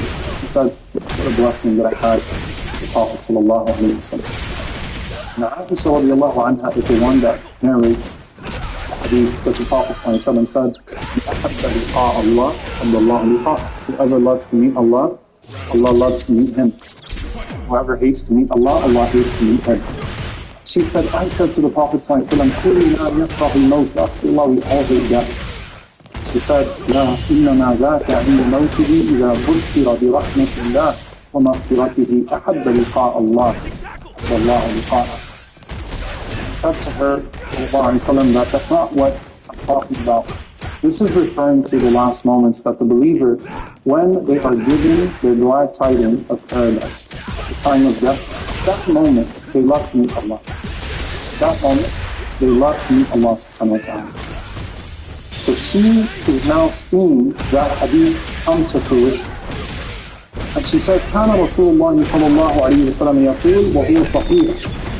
The Prophet ﷺ used to say, when he was fully healthy, لن يقبض نبي قط حتى يرى مقعده من الجنة ما يخير. It's even more special for the Prophet. And if the believers, you hope to see your kafan of Jannah, with your cloth of Jannah, you hope to see the angels coming to your pleasure. But the Prophet ﷺ said to her when he was healthy, alayhi salatu wasalam, no prophet passes away except that Allah shows them their place in Jannah and then gives them a choice. So before they leave this world, they already see their place in Jannah. So Rasulullah ﷺ, in those moments, he is seeing his place in Jannah. Sallallahu alayhi wa sallam. And the masjid is waiting for me. The wives of the Prophet ﷺ are waiting for me. And Aisha is the only one with the Prophet ﷺ in these moments. SubhanAllah, there's a hikmah here, a wisdom, that Allah should have taken the Prophet ﷺ in sujood, in prostration, to have taken the salah with the people. Allah chose Aisha radiallahu anha's lap to hold the Prophet ﷺ for those last moments and for them to have those moments together. Shows you something, SubhanAllah. And she said that when Jibreel alayhi salam entered into the room with the angel of death, and of course this is the greatest soul the angel of death has ever taken. And the angel of death will never take a soul like taking the soul of the Prophet ﷺ. Feel the presence of the malaika in that room. The Prophet ﷺ lights up. So she said, فَلَمَّا نَزَلَ بِهِ وَرَأْسُهُ عَلَى فَخِذِي غُشِيَ عَلَيْهِ سَنْهَا فَأَحَاهُ. That while he was in my lap ﷺ at this point, he would lose consciousness and then he'd come back. Make dua. Lose consciousness and then he'd come back. He'd make dua. And then when Jibreel alayhi salam entered the room with Malak al-Maut, with the angel of death, أشخص بصره إلى السقف. The Prophet ﷺ looked up and his eyes became fixated on the ceiling. And he, at that point, his face stood up, sallallahu alayhi wa sallam. And Aisha radiallahu anha says, إِذًا لَا يَخْطَعُ اللَّهُ. I said in those moments he's not going to do this. Sallallahu alayhi wa sallam. SubhanAllah, like she's saying, I still had faith till the last moments. Maybe he's going to do it. Maybe he's going to do it. And قلت إذًا لا يخطأ. In these moments, the way the Prophet ﷺ looked up and the way that the angels entered, he's not going to choose this. And he raised his finger to the sky and he said, Allahumma rafiq al-a'la, Allahumma rafiq al-a'la, Allahumma rafiq al-a'la. Oh Allah, the highest companion.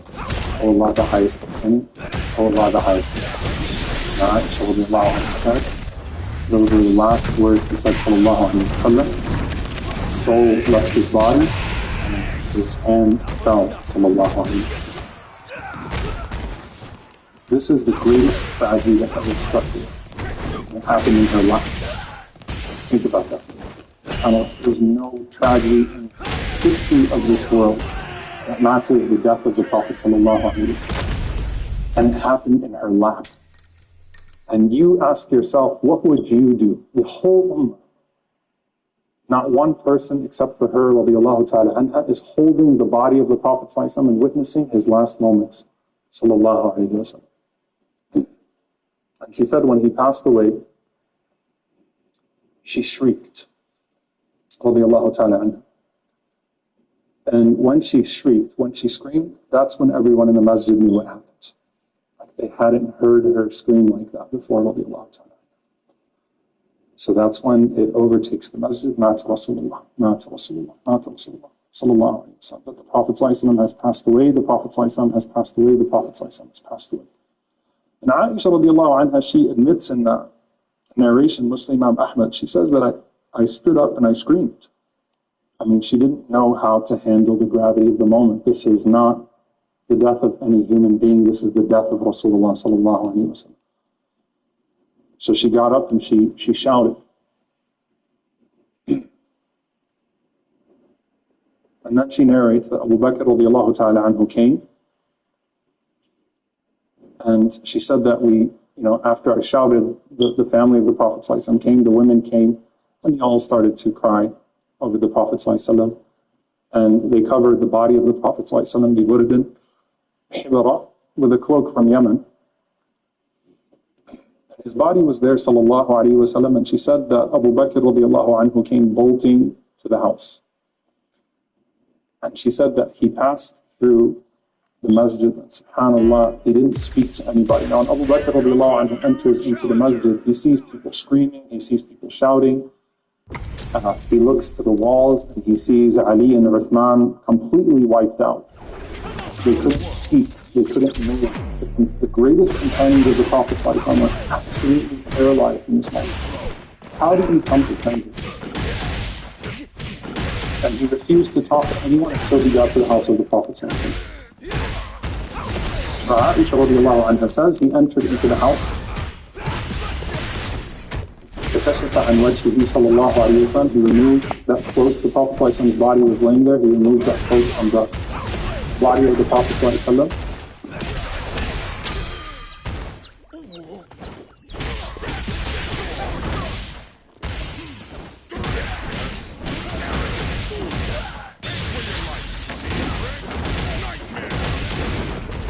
She says, فكب عليه فقبله فبكى. Abu Bakr threw himself on the body of the Prophet.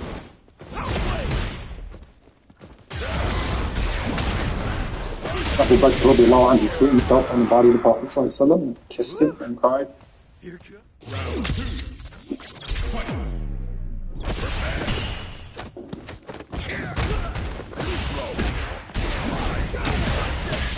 He said, بأبي أنت والله لا يجمع الله عليك موتتين أبدا. He said, by Allah, Allah will never cause you to die twice. That was the creature of God. That was Rasulullah, you're in good hands.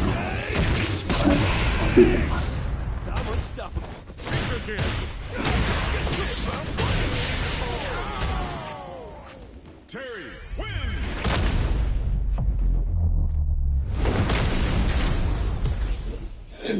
I think inshallah time will stop there.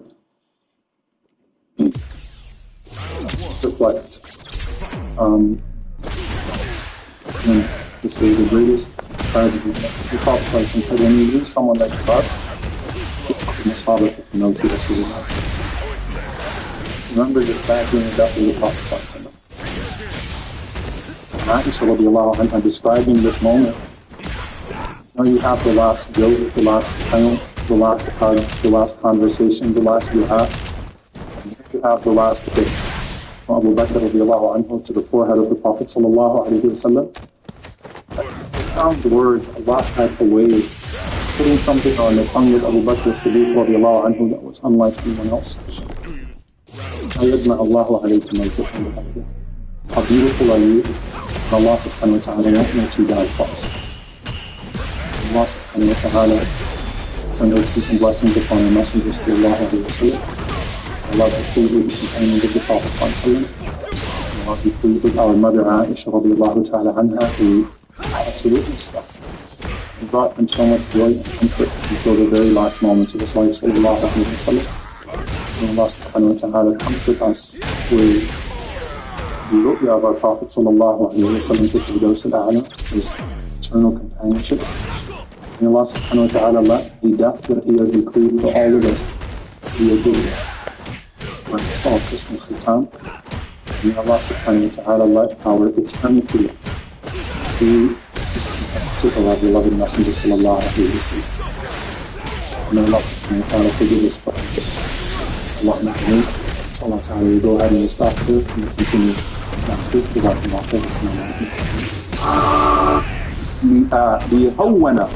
ليهون بذلك علي عند موتي. I'm going to say it again. لقد رأيت عائشة في الجنة كأني أنظر إلى بياض كفيها ليهون عائشة رضي الله تعالى عنها.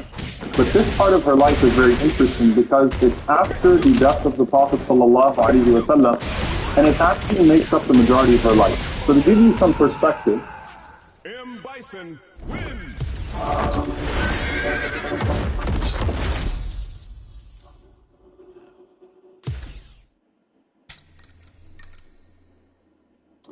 Assalamu alaikum wa rahmatullahi wa barakatuh. أعوذ بالله السميع العليم من الشيطان الرجيم بسم الله الرحمن الرحيم الحمد لله رب العالمين ولا عدوان إلا على الظالمين والعاقبة للمتقين اللهم صل وسلم وبارك على عبدك ورسولك محمد صلى الله عليه وسلم وعلى آله وصحبه وسلم تسليما كثيرا. Inshallah ta'ala, dear brothers and sisters, tonight we will continue and finish the story of Aisha radiyallahu ta'ala anha, our mother, may Allah be pleased with her. And you know, this part of her life, few people ask me, so what are we doing next? They didn't realize there's another lecture after last week's lecture when we talked about Aisha radiallahu ta'ala anha. But this part of her life is very interesting because it's after the death of the Prophet sallallahu alaihi wasallam, and it actually makes up the majority of her life. So to give you some perspective, when the Prophet sallallahu alaihi wasallam passed away, she would have been around 20 years old. She would live for a full 5 decades, up to 50 years after the Prophet ﷺ. So the majority of her life is after the death of the Prophet ﷺ. The vast majority of her life, proportionately, is her life after the Prophet ﷺ. But her entire life basically surrounds that decade that she had with the Prophet ﷺ. So she spent 1 decade with the Messenger ﷺ, and everything afterwards is about extending the legacy of the Prophet ﷺ. And you start to see how the love story now unfolds. Now, when the Prophet ﷺ passed away in her house, that home was still going to be a centerpiece of Medina. But now, instead of the Prophet ﷺ coming out of that home to meet the people, it is Aisha radiallahu ta'ala anha teaching from that home all of the things that we knew about the Prophet ﷺ and did not know about the Prophet ﷺ, in a way that we could love him even more and appreciate him even more.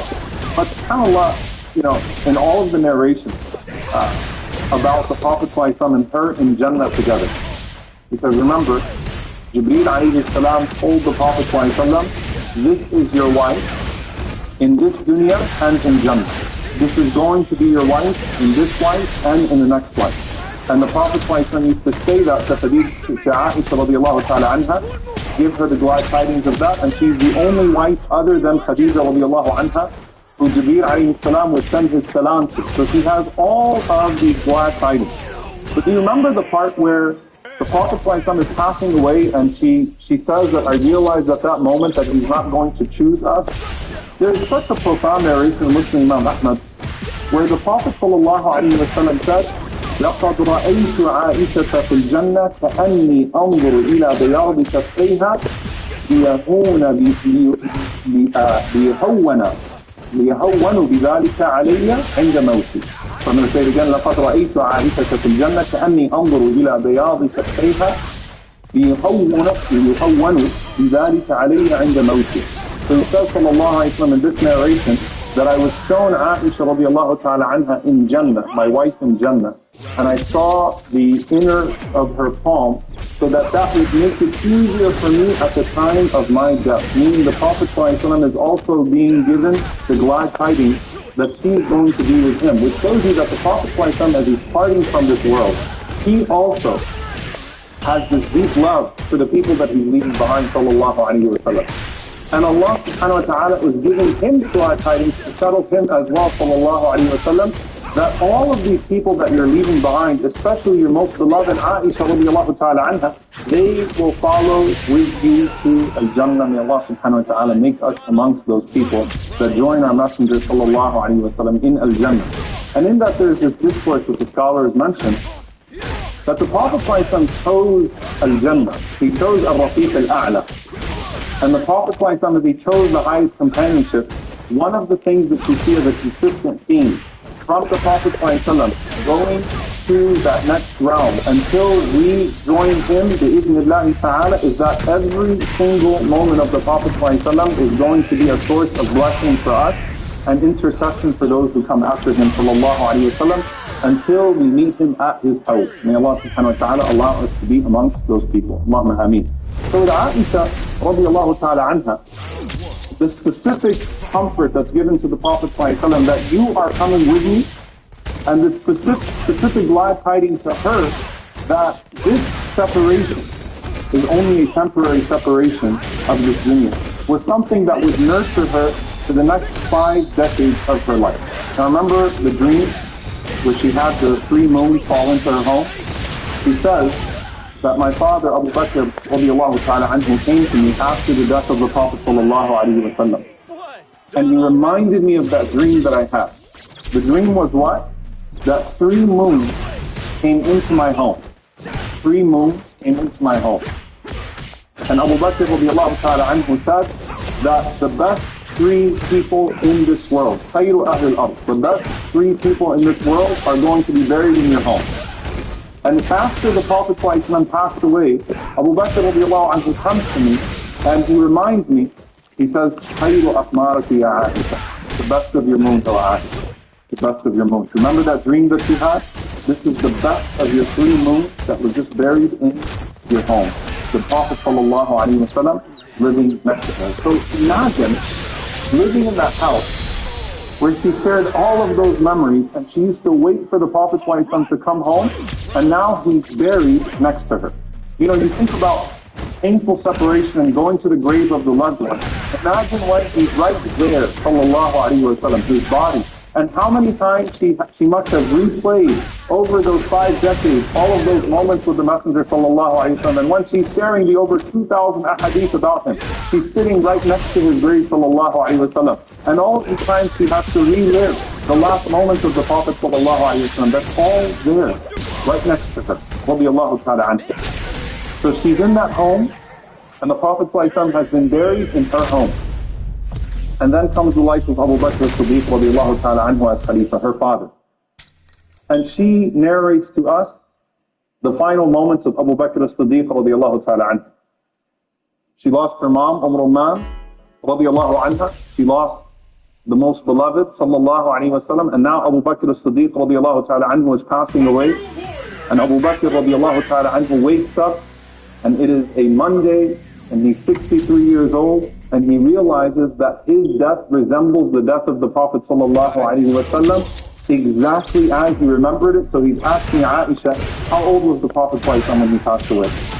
So Aisha radiallahu anha says, 63 years old. Alhamdulillah. Because what day did he die again? It was a Monday. Alhamdulillah. And what was he wearing?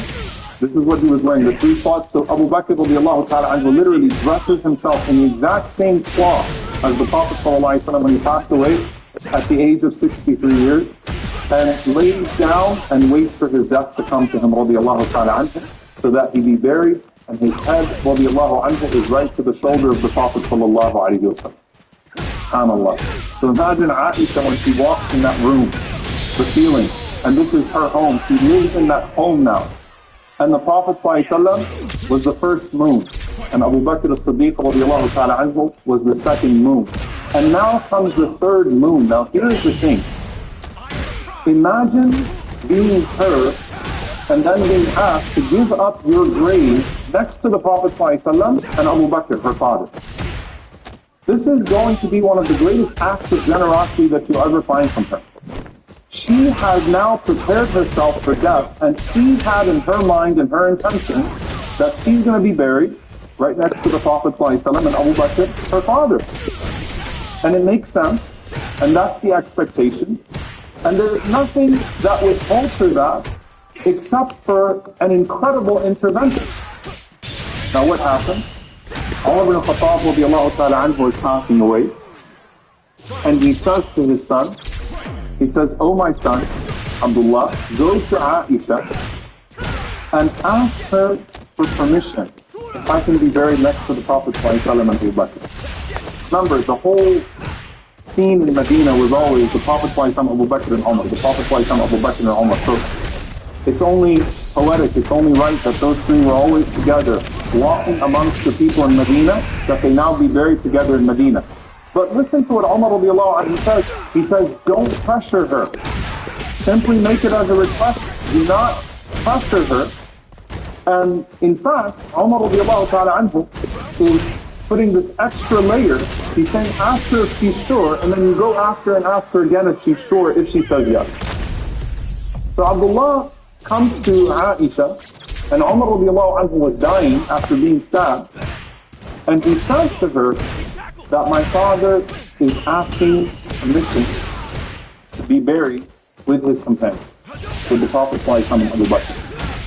But there is no pressure whatsoever, and it's merely a request that he wants to make at the end of his life. Now remember when Aisha radiallahu anha, and this is what I connect this hadith to, subhanAllah, is that amazing moment where she was sleeping next to the Prophet ﷺ, and the Prophet ﷺ asked her for permission to get up in the beginning of the night to pray.